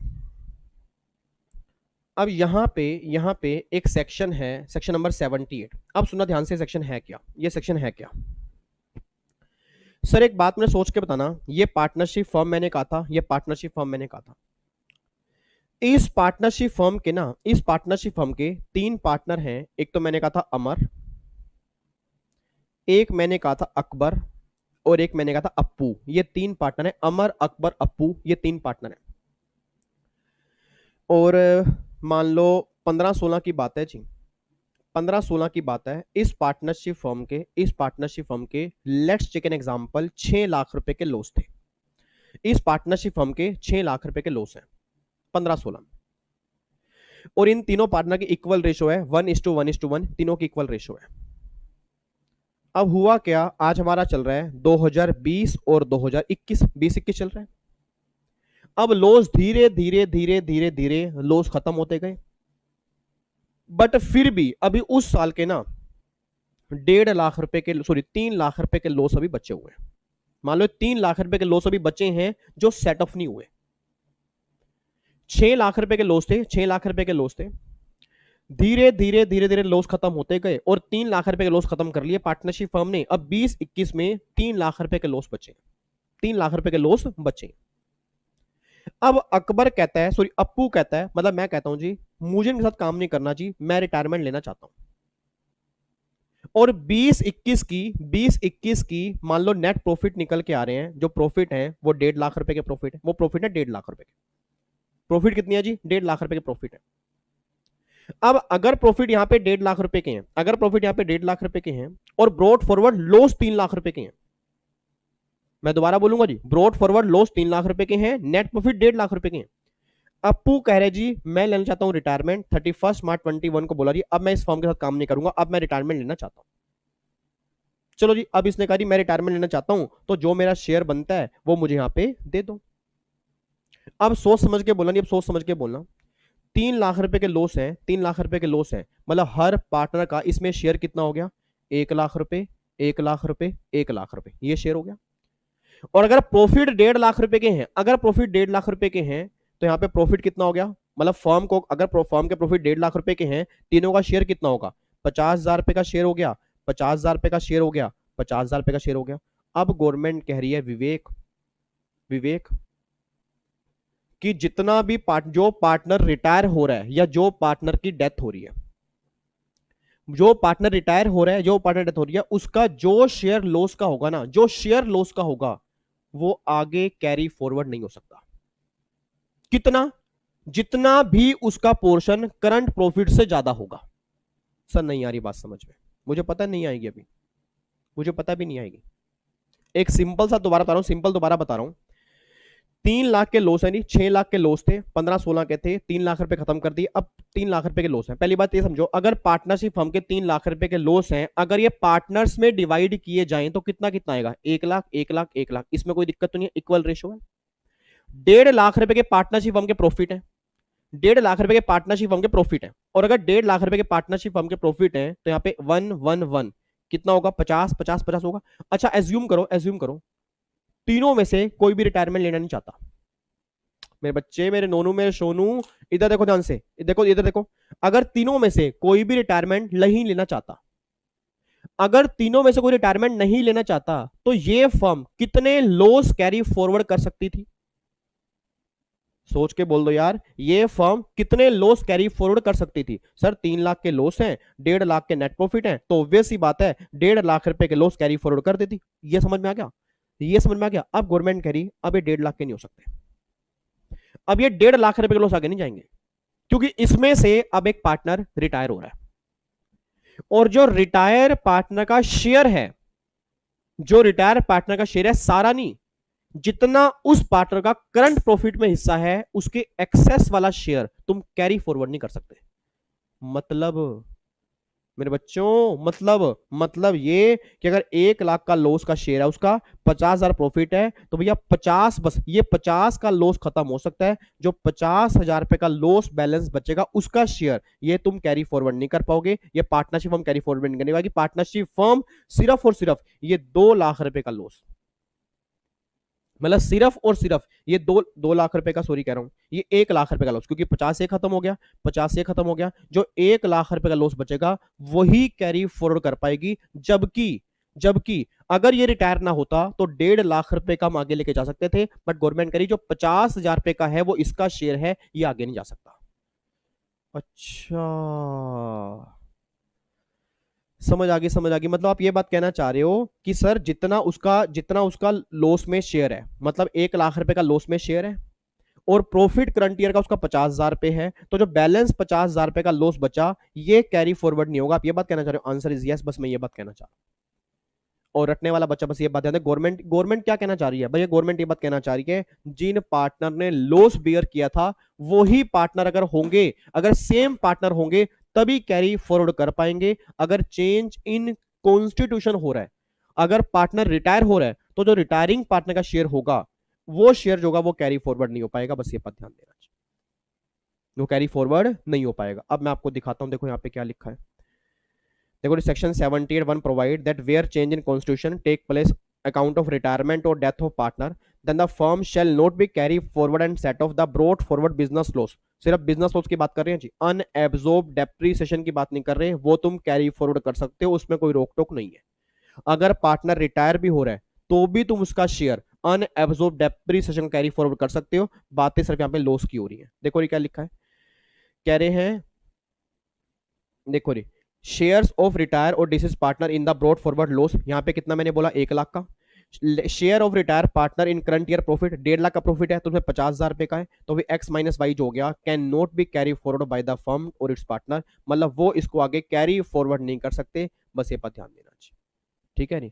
तो बस इतनी सी बात ध्यान देना चाहिए, इतनी सी बात ध्यान देना कि भैया जो ब्रॉड फॉरवर्ड लॉस है वो आगे उतना ही कैरी फॉरवर्ड होगा जितने पार्टनर आगे जाएंगे। जो पार्टनर रिटायर हो चुका है उसका जो हिस्सा होगा वो पार्टनरशिप फर्म और इवन पार्टनर भी आगे कैरी फॉरवर्ड नहीं कर सकता, ठीक है? ये गवर्नमेंट बस ये बात कहना चाह रही है।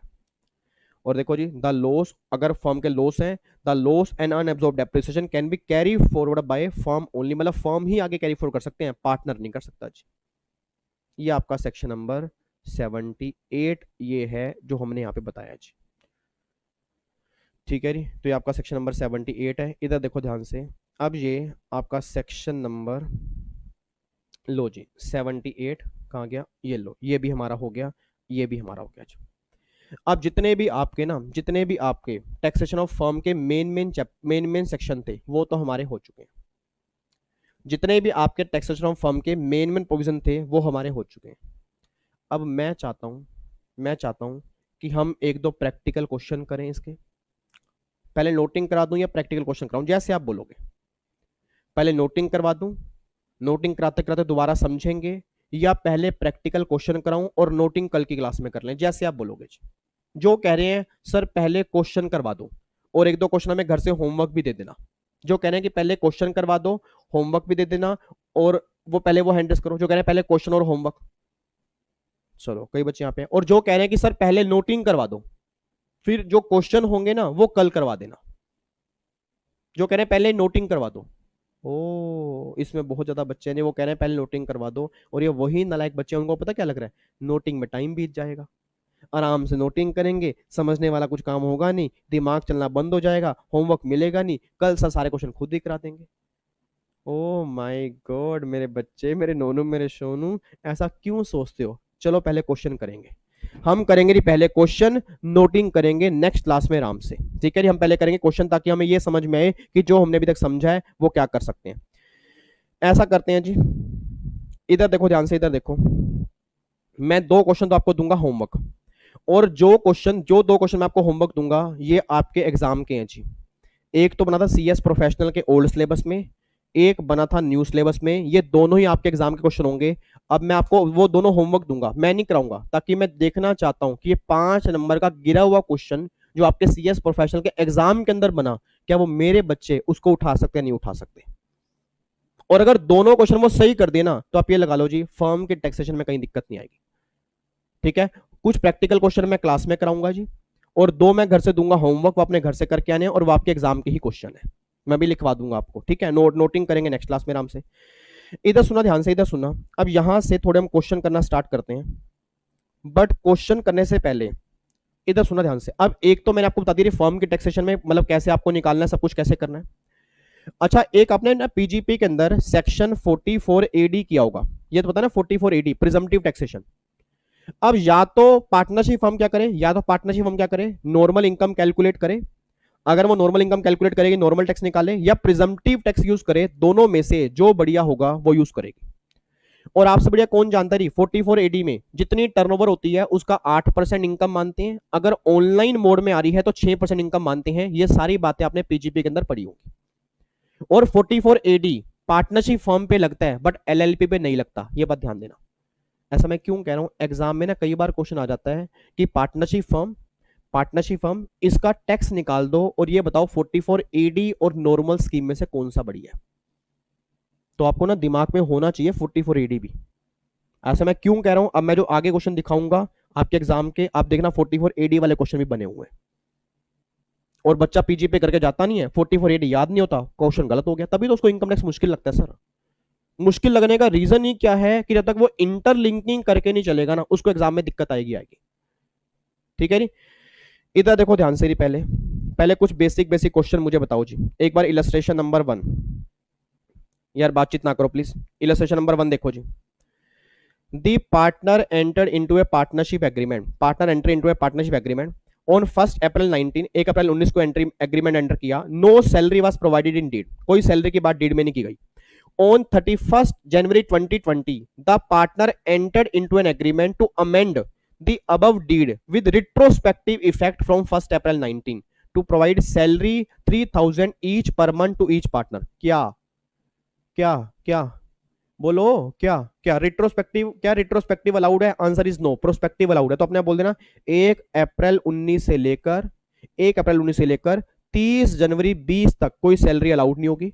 1 फरवरी 20 से 31 मार्च 20 तक प्रोस्पेक्टिव बेस पे सैलरी अलाउड हो जाएगी। देखो जी, salary paid to partner for 1 April 19 to 31 January 20 shall not be allowed as deduction to the firm. Salary paid to partner 1 फरवरी 20 to 31 मार्च ये अलाउड हो जाएगी सब्जेक्ट टू 40B लिमिट। बिल्कुल गिरा हुआ क्वेश्चन, आगे देख लो। Ravi and Radhe enter into partnership 1 April 19. The partnership deed provides salary 3,000 per month to Ravi and 4,000 per month to Radhe। मतलब ये सैलरी डीड के अंदर मेंशन की गई थी, इतनी सैलरी होगी।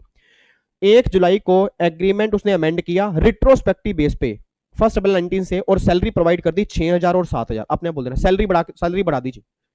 क्या रिट्रोस्पेक्टिव इफेक्ट, क्या रिट्रोस्पेक्टिव इफेक्ट पॉसिबल है? Answer is no. तो आप क्या करोगे, 1 अप्रैल 19 से 30 जून 19, 1 अप्रैल 19 से 30 जून 19 तक सैलरी जो अलाउड होगी वो 3 और 4,000 ही होगी। जो ये इंक्रीज सैलरी है वो प्रोस्पेक्टिव बेस पे अलाउड होगी।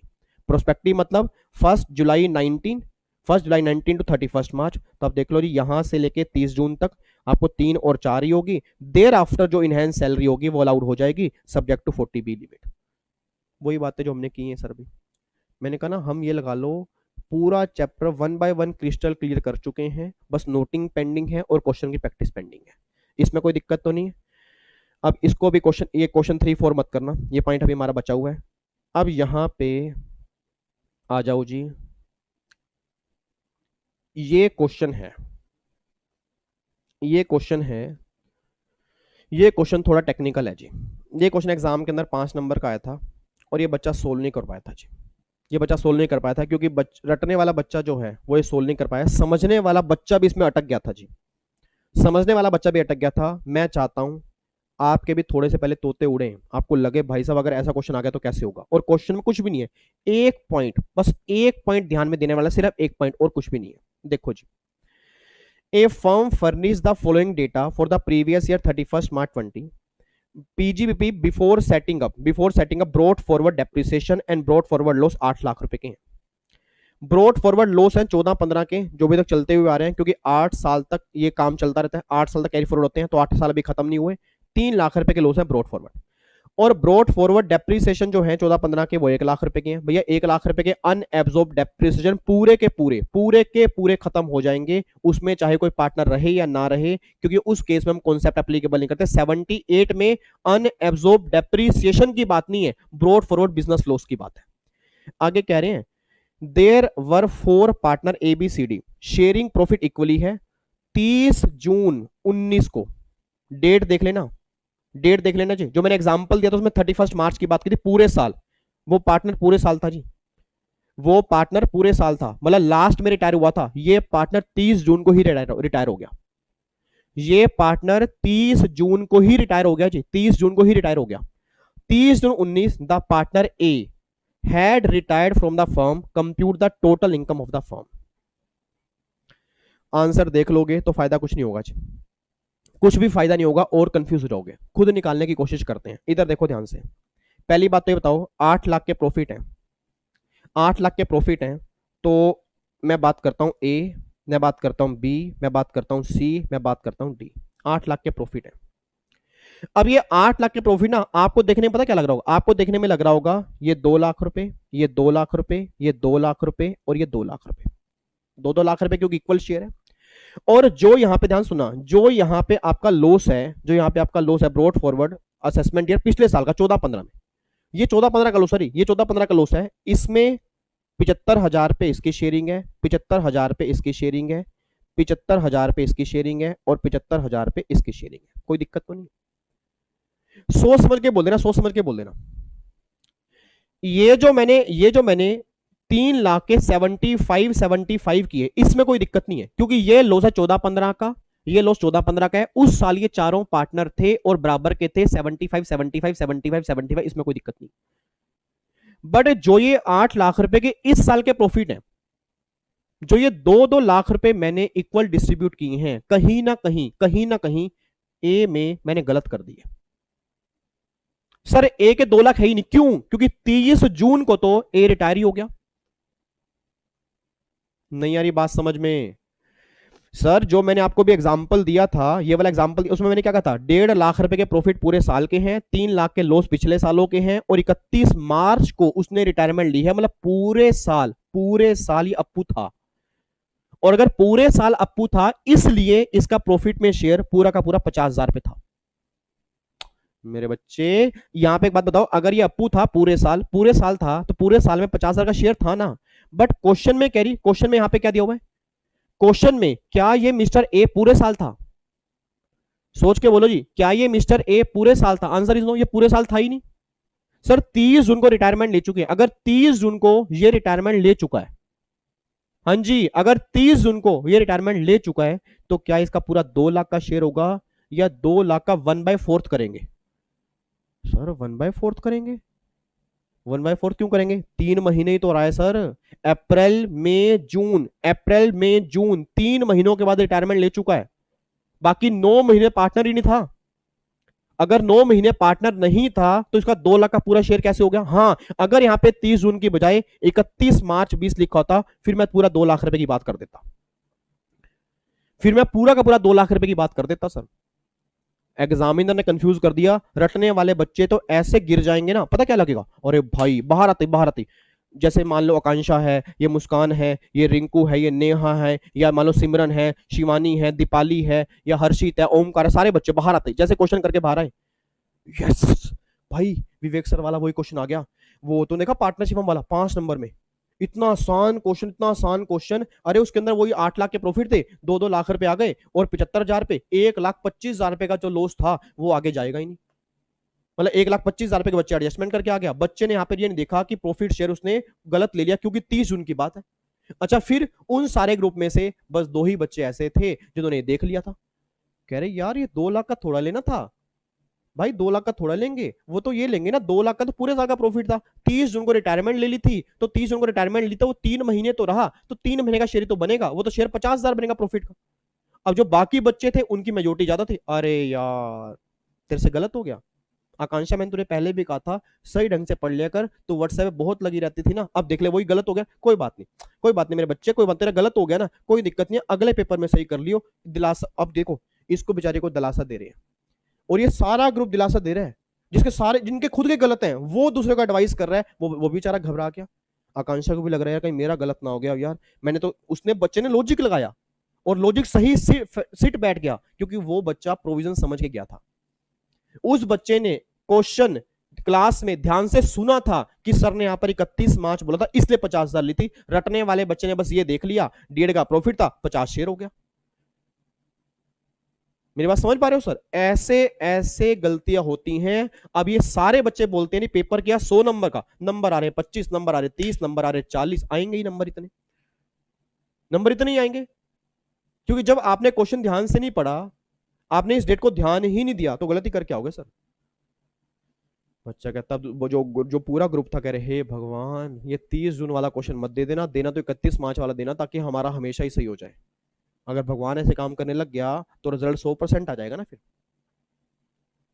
और क्यों एडवांस टैक्स में नंबर नहीं आते? क्यों एडवांस टैक्स? आज चेक करना सर, सीए फाइनल वाले बच्चे आज तक इतिहास उठा के देख लो सीएस का, सीएस प्रोफेशनल में जिनके हाईएस्ट मार्क्स आए हैं वो पहले सीए कर रहे हैं। और मेरा दिल को इतनी बात चुभती है ना कि मेरे सीएस का बच्चा, मेरे सीएस का बच्चा जो सिर्फ सीएस ही कर रहा है, वो हाईएस्ट नंबर क्यों नहीं लेके आ सकता? क्या उसका टैक्स स्ट्रॉन्ग नहीं है? क्या वो पूरी जिंदगी टैक्स से डरता रहेगा? क्या वो ये काम करेगा? क्या वो सीए के पीछे ही रहेगा? क्यों नहीं हम सीए से आगे हो सकते? सर मैं खुद सीए हूं, बट मैं चाहता हूं आप फिर भी सीए से आगे निकलो, आप प्रूफ करके दिखाओ कि भैया टैक्स हमें भी आता है। क्या बात कर दी आपने?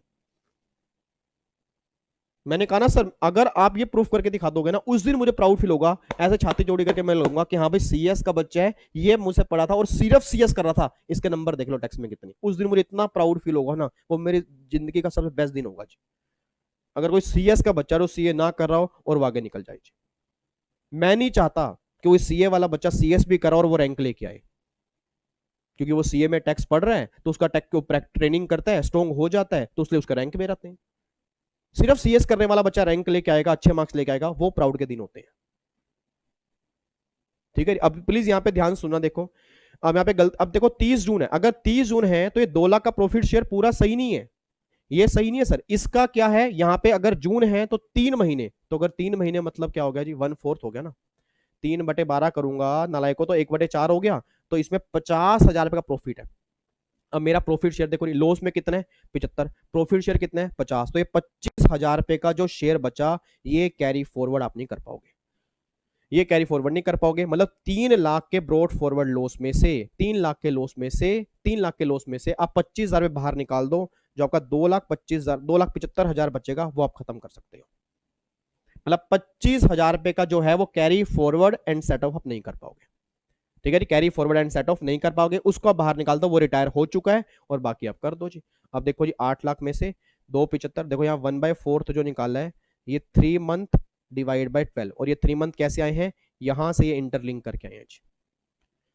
तो ये 25,000 रुपए का हो गया। अब देखो 275 और ये 1 लाख का, ये तो डेप्रिसिएशन तो पूरा ही जाएगा। 4,25,000 रुपए के प्रॉफिट आए हैं पार्टनरशिप फर्म के। ये आंसर आया ना, हाँ 4,25,000 रुपए के। ये देखो ये क्वेश्चन था 5 नंबर का, जिसने बच्चे को हिला के रख दिया था। और क्वेश्चन में कुछ भी नहीं, सिर्फ एक एडजस्टमेंट है, एक एडजस्टमेंट सिर्फ ये वाली, और ये क्वेश्चन 78 का था। ये क्वेश्चन 78 का था। मैंने कहा था ना कि 10% क्वेश्चन जो बनेगा 78 का बनेगा और बाकी बनेगा 40B का, तो ये 78 का था जी। ठीक है, इसमें कोई दिक्कत तो नहीं है जी, उम्मीद करूंगा कोई दिक्कत आपको होनी नहीं चाहिए। बिल्कुल सिंपल क्वेश्चन है, बिल्कुल सिंपल है। आप में से कई नालायक बच्चे बस ये ना समझते हैं इसको 75 किया, इसको 2 क्यों नहीं किया, क्योंकि ना बच्चे पता क्या समझते हैं, अच्छा 75 लॉस है, 2 लाख के प्रॉफिट है, तो भैया 75 का लॉस है, 2 लाख के प्रॉफिट है, तो पूरा ही लॉस सेट ऑफ हो जाएगा। तो पता क्या करते हैं फिर वो 3 में से ना 75 हटा के 225 जो है वो यहाँ पे करते हैं। तो गवर्नमेंट कहती है भैया 25,000 रुपए का लॉस कैरी फॉरवर्ड नहीं करोगे, तुम 25,000 रुपए का लॉस कैरी फॉरवर्ड नहीं करोगे। ठीक है नहीं, अब इसमें कोई दिक्कत तो नहीं है। Illustration number 5। अब इलस्ट्रेशन नंबर 6 एक बार देख लो जी, इलस्ट्रेशन नंबर 6 एक बार देख लो। उसके बाद इलस्ट्रेशन नंबर 7, ये मैं आपको दूंगा होमवर्क, सॉरी 7 कह रहा हूं, ये 10, ये होमवर्क दूंगा आपको मैं, और 2 मैं और लिखवाऊंगा क्वेश्चन, 2 क्वेश्चन और लिखवाऊंगा, 3 आपके होमवर्क होंगे। ये इलस्ट्रेशन नंबर जो 8 है ये मैं करवा रहा हूं, ये मैं करवा रहा हूं। वर्क कॉन्ट्रैक्ट, क्वेश्चन ध्यान से पढ़ना जी। Work contract for supply of labour 35 lakh रुपए की है। Value of material supply by government 9 lakh रुपए की है, टोटल 44 लाख रुपए की है। A partnership firm having 3 partner RQS was engaged in the business of civil construction and received the following amount by way of receipt during the financial year 1920। कह रहे each partner, ध्यान से, each partner was entitled to draw ₹3,000 per month by way of salary as authorized by partnership deed। Partnership deed में लिखी है। Interest मिल रहा है 1.5 लाख रुपए का, was also paid to partner R on the capital 6 lakh contribute by him। the profit as per books of accounts before deduction of salary to the partner and interest to the partner R amounted ₹3 lakh। वो कह रहे compute the total income of firm applying the provision of section 44 AD for the assessment year 2021, ignore the provision of AMT। आपको AMT ignore करके चलना है। अब बताओ जी मुझे करना क्या जी, अब बताओ मुझे करना क्या। आर पार्टनर को जो है जी, पहली बात तो जो प्रॉफिट आपको दिए हुए हैं as per books of accounts before deduction of salary to partners and interest, देखो यहाँ पे लिखा है पार्टनर्स, यहाँ पे देख लेना, मतलब जो सैलरी यहाँ पे पार्टनर्स है, मतलब PRQS तीनों की बात कर रहे हैं, और यहाँ पे पार्टनर है क्योंकि इंटरेस्ट जो मिल रहा है वो सिर्फ पार्टनर आर को मिल रहा है, सैलरी जो मिल रही है वो तीनों को मिल रही है। आप ध्यान से पढ़ो जी, वो कह रहे हैं each partner was entitled to draw salary. तो यार ना आप गलती मत कर देना, क्योंकि ना रटने वाला बच्चा क्या सोचेगा, अच्छा ये जो प्रॉफिट दिए हैं ये before deduction of salary to partner जब यहाँ पे आगे आर है ना, तो वो क्या सोचेगा, इंटरेस्ट और सैलरी दोनों आर की बात कर रहे हैं। नहीं, वो सैलरी तीनों की बात कर रहे हैं, इंटरेस्ट के लिए आर की बात कर रहे हैं। क्यों? क्योंकि इंटरेस्ट सिर्फ आर को ही मिल रहा है। अच्छा अब सुना ध्यान से, अब ये जो इन्होंने 3 लाख रुपए के प्रॉफिट दिए, पहले तो ऐसा करते हैं 44 AD की बात करते हैं। 44 AD में क्या होता है, जितनी आपकी टर्नओवर होती है उसका 8% हम इनकम मान लेते हैं। अब टर्नओवर वैसे देखने में कितनी है, 44, बट 44 लाख टर्नओवर नहीं है। एक CBDT का सर्कुलर है, वो ये बात कहता है कि टर्नओवर में हम सारी टर्नओवर काउंट करेंगे, बट अगर कोई मटेरियल या सब्सिडी अगर कुछ गवर्नमेंट से आपको मिली है उस केस में बाहर निकाल दो, बाकी सबको टर्नओवर में ले लो। अगर कोई मटेरियल, अगर कोई गुड्स, अगर कुछ इनपुट या अगर कोई सब्सिडी अगर गवर्नमेंट ऑफ इंडिया से आपको मिली है उसको बाहर निकाल के आप सारा कुछ टर्नओवर में काउंट कर लो। अब देखो यहाँ पे गवर्नमेंट से 9 लाख मिली है, उसको बाहर निकाल के टर्नओवर कितनी आ गई, 35 लाख। इस 35 लाख का पहले आप निकाल लो 8%। अब अगर मैं 35 लाख का जी, अगर मैं 35 लाख का 8% निकालता हूं, एक बार निकालना कितना आएगा। अगर मैं 35 लाख का 8% निकालता हूं, यहां पे देखो दिया होगा 35, हाँ देखो यहाँ पे दिया है ना, ग्रोस रिसिप्ट क्या है, will not include the value of material supplied by government, CBDT circular, देखो वही बात लिखी है। तो 35 लाख का 8% निकालोगे तो मेरे ख्याल से 2,80,000 आएगा, ये आपकी टैक्सेबल इनकम आएगी। और आप सब जानते हो अगर आप 44 AD में जो इनकम निकल के आते हैं उसमें कोई भी डिडक्शन नहीं मिलती 28 से लेकर 44 DB तक की। ना ही इंटरेस्ट की ना ही सैलरी की, तो नेट इनकम आ गई 2,80,000 रुपए। इसमें कोई दिक्कत तो नहीं है। अब आ जाओ जी, अगर मान लो ये 44AD ना लेता, नॉर्मल स्कीम फॉलो करता, तो प्रॉफिट कितनी है? 3 लाख के प्रॉफिट है। प्रॉफिट क्या 3 लाख के? अच्छा, इस 3 लाख में ना, ये 3 लाख में ध्यान रखना, पहली बात तो गलती से भी ये मत सोच लेना कि इस 3 लाख में रेमुनरेशन जो है वो ऑलरेडी माइनस की हुई है। वो माइनस नहीं की सर, वो माइनस की नहीं है। देखो ना, वो ये बात कहना चाह रहा है बिफोर डिडक्शन ऑफ सैलरी, मतलब इसमें सैलरी की अभी डिडक्शन दी ही नहीं है, हमें देनी है। मतलब सैलरी आपने माइनस ही नहीं की।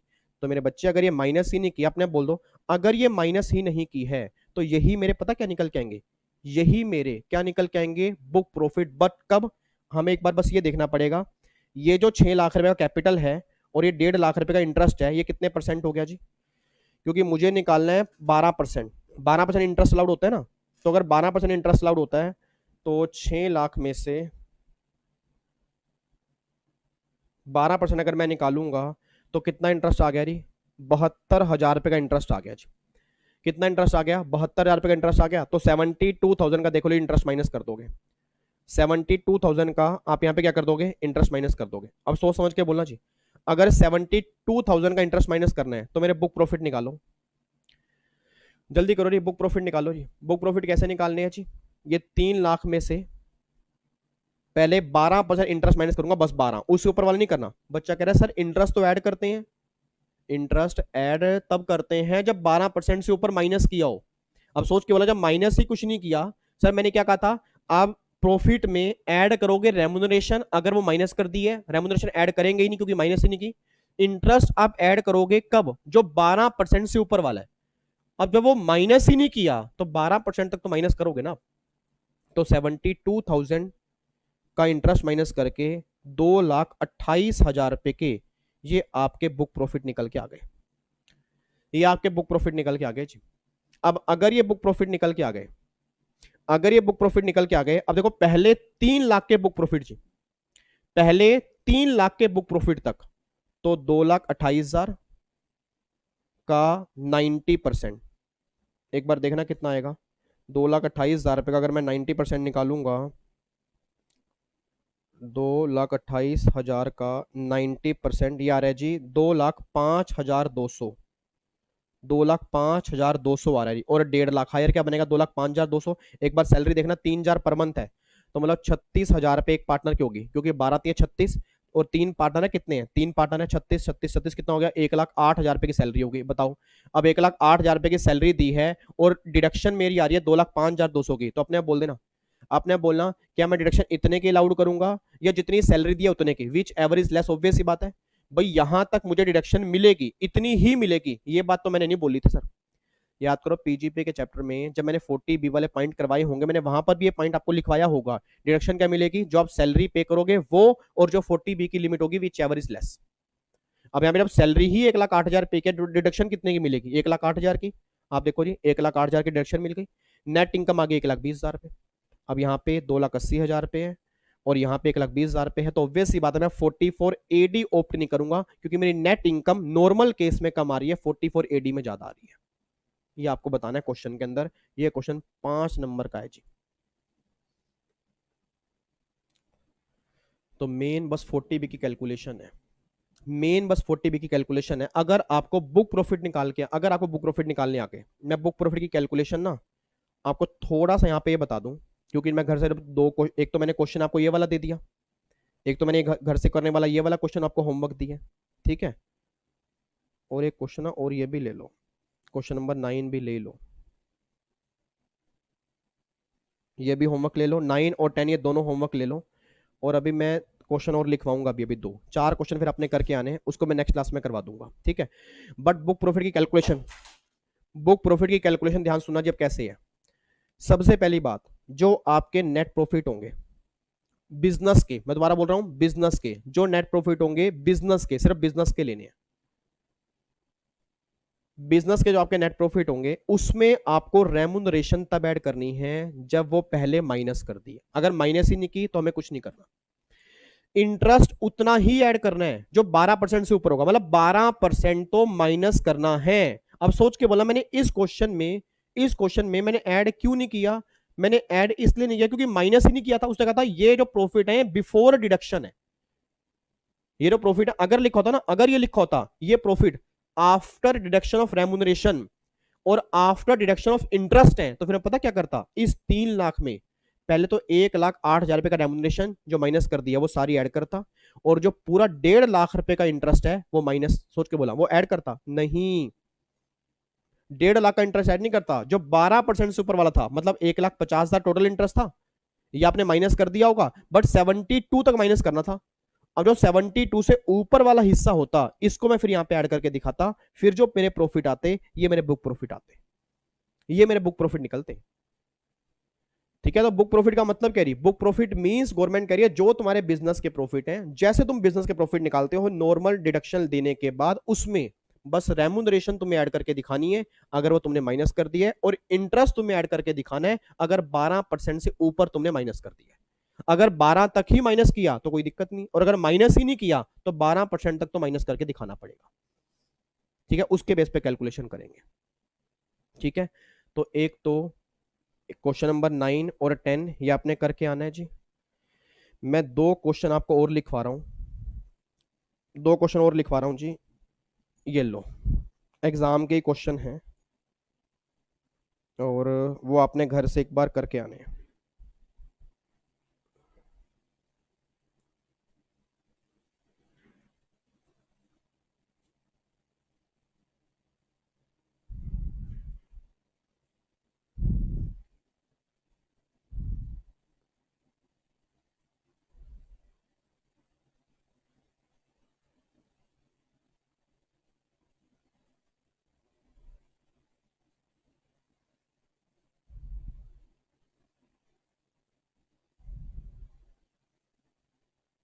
एक मिनट रुको,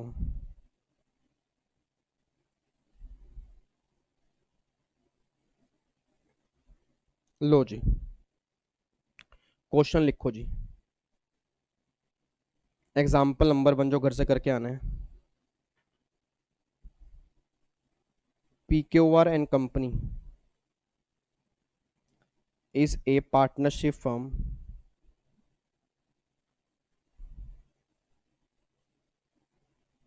constitute of 4 partner.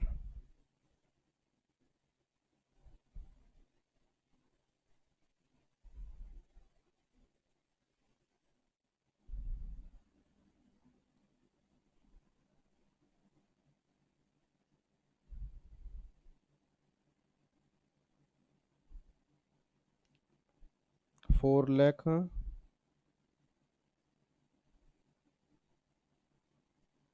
Remuneration,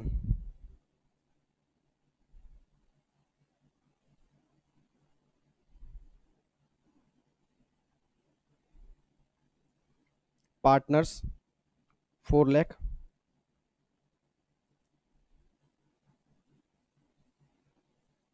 interest at the rate 12% per annum,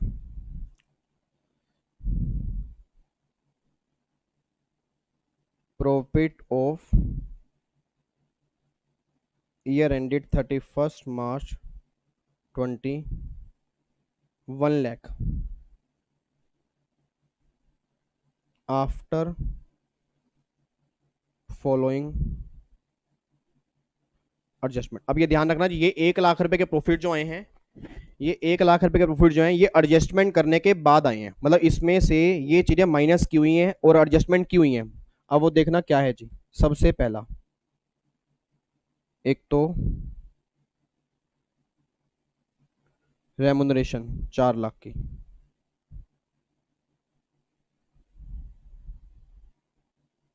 interest at the rate 12%, ये भी आपने माइनस किया हुआ है, ये 20,000 रुपए का है। Municipal tax of house property 5,000 रुपए के, ये माइनस कर रखे हैं जी। आपको बिजनेस की इनकम निकालनी आती है ना, जो डेबिट किए हुए थे, डेबिट नहीं होने चाहिए थे, उसको क्या करते हो, जो इनकम क्रेडिट की हुई थी, क्रेडिट नहीं होनी चाहिए थी, उसको क्या करते हो, उससे पहले आप निकालना बिजनेस के प्रॉफिट। ठीक है, उसके बाद चौथा रेंट फ्रॉम हाउस प्रॉपर्टी 50,000 रुपए के। आपको अब एक तो निकालने हैं बुक प्रॉफिट,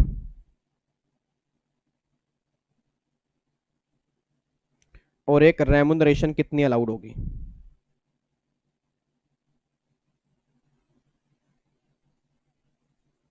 एक रेमुनरेशन कितनी अलाउड होगी जी। अगर 4 लाख रुपए की रेमुनरेशन दी है तो उसमें कितनी रेमुनरेशन अलाउड है, आपको ये बताना है जी, कितनी रेमुनरेशन अलाउड है। ठीक है जी। ये question new syllabus, old syllabus की बात नहीं कर रहा, प्रोफेशनल के न्यू सिलेबस में 5 नंबर का बना था जी, इतना सा क्वेश्चन बस। और इसमें कुछ भी नहीं है, बस मेन बुक प्रॉफिट कैलकुलेशन है। क्वेश्चन बहुत ध्यान से करना। वो कह रहे हैं 1 लाख के, मैं दोबारा बोल दूं सर, मैं इसलिए बोल रहा हूं क्योंकि आप गलती करके आओगे, मैं नहीं चाहता कि आप घर से गलती करके आओ। 1 लाख के प्रॉफिट वो कह रहा है उसमें ये माइनस किया हुआ है। अब म्युनिसिपल टैक्स क्या माइनस होने चाहिए, क्या ये इनकम क्रेडिट होनी चाहिए, तो क्या करोगे उसका वो आपको पता है। उसके बाद ये रेमुनरेशन माइनस कर रखी है। अब अगर ये माइनस कर दिए तो हमें क्या करके दिखानी है, इंटरेस्ट 12% तक माइनस कर रखा है, तो क्या ये सही किया हुआ है, क्या करना है मुझे नहीं पता जी। मैं इसके प्रोविजन बता चुका हूं जी, प्रोविजन बता चुका हूं, नो डाउट नोटिंग पेंडिंग पड़ी है, नोटिंग करते हुए वो एक बार दोबारा समझेंगे, बट सारे प्रोविजन हम अच्छे से कर चुके हैं। अब बात है क्वेश्चन की बस। ठीक है जी, अब बात है क्वेश्चंस की, और मैं चाहता हूं एक बार अगर आप घर से खुद ट्राई करके आओगे, क्योंकि आपने पीजीपी ऑलरेडी देखा हुआ है, अगर एक बार घर से खुद ट्राई करके आओगे फिर गलतियां होंगी, फिर मैं बताऊंगा ना, उसका और मजा आएगा। ठीक है। अब एक लास्ट क्वेश्चन लिखो। अब मैं जो क्वेश्चन लिखवा रहा हूं, ये क्वेश्चन आपके प्रोफेशनल के ओल्ड सिलेबस में था। वैसे आप में से कोई बच्चा ओल्ड सिलेबस का होगा नहीं, बट ये ओल्ड सिलेबस के अंदर बना था जी। एग्जाम्पल 2,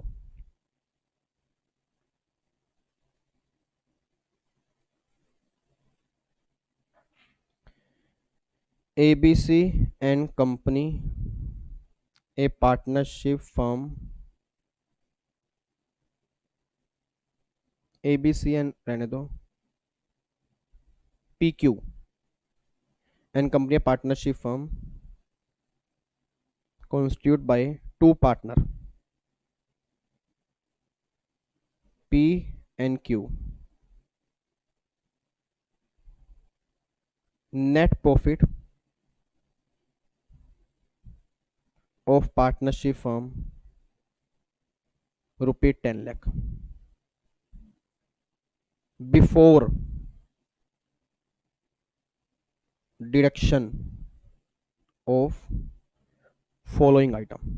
अब देखो जी, न्यू सिलेबस में जो क्वेश्चन बना उसमें उसने कहा जी प्रॉफिट है आफ्टर एडजस्टमेंट, और ये कह रहा है बिफोर एडजस्टमेंट। ये पता कौन सा क्वेश्चन है जो भी हमने क्लास में किया है, जो भी हमने क्लास में क्वेश्चन किया ना बिफोर वाला, ये उसमें अब ध्यान रखना, बिफोर में सारी एडजस्टमेंट नहीं करते। अब देखो जी बिफोर में क्या क्या है,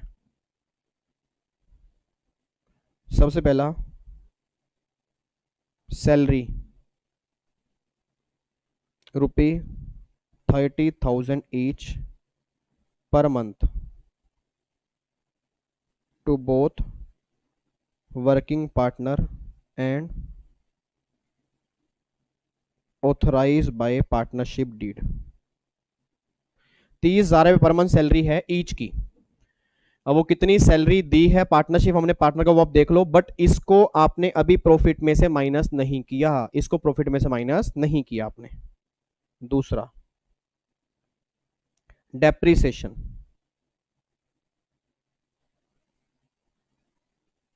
₹2,50,000, इसको भी माइनस नहीं किया। अब पता नहीं है माइनस होता है नहीं होता, पता नहीं, पीजीपी आपने पढ़ा हुआ है जी अच्छे से। ये depreciation as per income tax वाला है जी, और ये प्रॉफिट भी आपको जो ऊपर दी है, ये प्रॉफिट भी आपको ऊपर दिए हैं, बिजनेस के प्रॉफिट है, बट उस बिजनेस के प्रॉफिट में आपने ये चीजें अभी एडजस्ट नहीं की। उसके बाद जी इंटरेस्ट,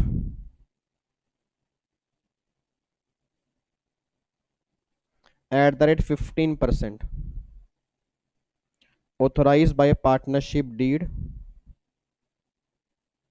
एंड कैपिटल जो है 5 लाख ईच है, 5 लाख ईच है जी। ठीक है जी, आपको उसके बुक प्रॉफिट निकालने हैं और रेमुनरेशन कितनी अलाउड होगी। ये क्वेश्चन 5 नंबर के अंदर बना था जी, ये क्वेश्चन 5 नंबर के अंदर ओल्ड सिलेबस के अंदर बना था जी। ठीक है, अगर आप लास्ट या लास्ट मेरे ख्याल से लास्ट 1-2 साल का पेपर चेक करोगे, आपको ये दोनों क्वेश्चन सेम मिल जाएंगे आपके पेपर के अंदर। ठीक है, तो पार्टनरशिप फर्म के चैप्टर में से कभी क्वेश्चन बनेगा तो मेनली 40B का ही बनेगा, ये बात ध्यान रखना, मेनली क्वेश्चन बनेगा 40B का ही। ठीक है, तो ये 4 क्वेश्चन मैंने आपको होमवर्क दिए हैं जी आज।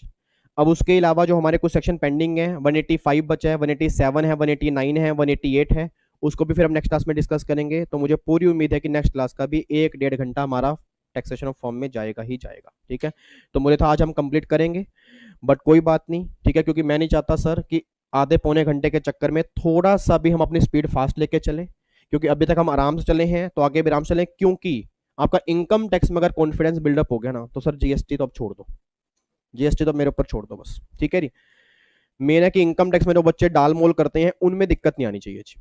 ठीक है, तो ये आपने एक बार क्वेश्चन ट्राई करके आना, मैं कह रहा हूं हो या ना हो उसको छोड़ दो, सिर्फ एक बार ट्राई करके आना, चेक करना फिर एग्जाम में भाई गलती हुई कहां है। जब मैं क्वेश्चन कराऊंगा फिर चेक करना गलती हुई कहां है। आपने होमवर्क जरूर भेजना है ताकि मुझे पता लगे कि आपने क्या कलाकारी की है।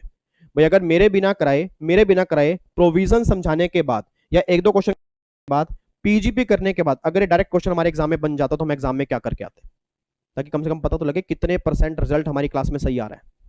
तो सबने होमवर्क मुझे भेजना है, बाकी हम चेक करेंगे इसको और गलती कहां होगी वो देख लेंगे। ठीक है, चलो जी, फिर यहां तक फिर आपने करके आना है जी। बाकी फिर हम मुलाकात करेंगे नेक्स्ट क्लास में, सेम टाइम सेम जगह। 2 क्वेश्चन आपके होमवर्क हैं, 2 ये वाले हैं। प्रोविजन आपने अगर बुक से पढ़नी है पढ़ लेना, नहीं तो नोटिंग बहुत बढ़िया कल मैं आते आपको करवा दूंगा और क्वेश्चन करेंगे। और पार्टनरशिप हम वाला चैप्टर खत्म करके हम अगला चैप्टर जो स्टार्ट करेंगे ट्रांसफर प्राइसिंग। मैं लास्ट वाला पहले स्टार्ट नहीं कराऊंगा क्योंकि लास्ट वाला ऑलमोस्ट कैपिटल गेन है, वो हमने कैपिटल गेन में आपने देख लिया होगा। पहले हम करेंगे चैप्टर ट्रांसफर प्राइसिंग का, जो आपने पहले बिल्कुल भी नहीं पढ़ा होगा, उस पर टाइम लगाएंगे शिद्दत से। फिर जो टाइम बचेगा फिर हम लास्ट वाले चैप्टर पे लगा देंगे। ठीक है, चलो जी, फिर बाकी मुलाकात करेंगे नेक्स्ट क्लास में, सेम टाइम सेम जगह। ओके जी, bye bye, tata, thank you so much, जय हिंद, गॉड ब्लेस यू जी, love you, take care, bye bye, bye bye जी, बाय बाय।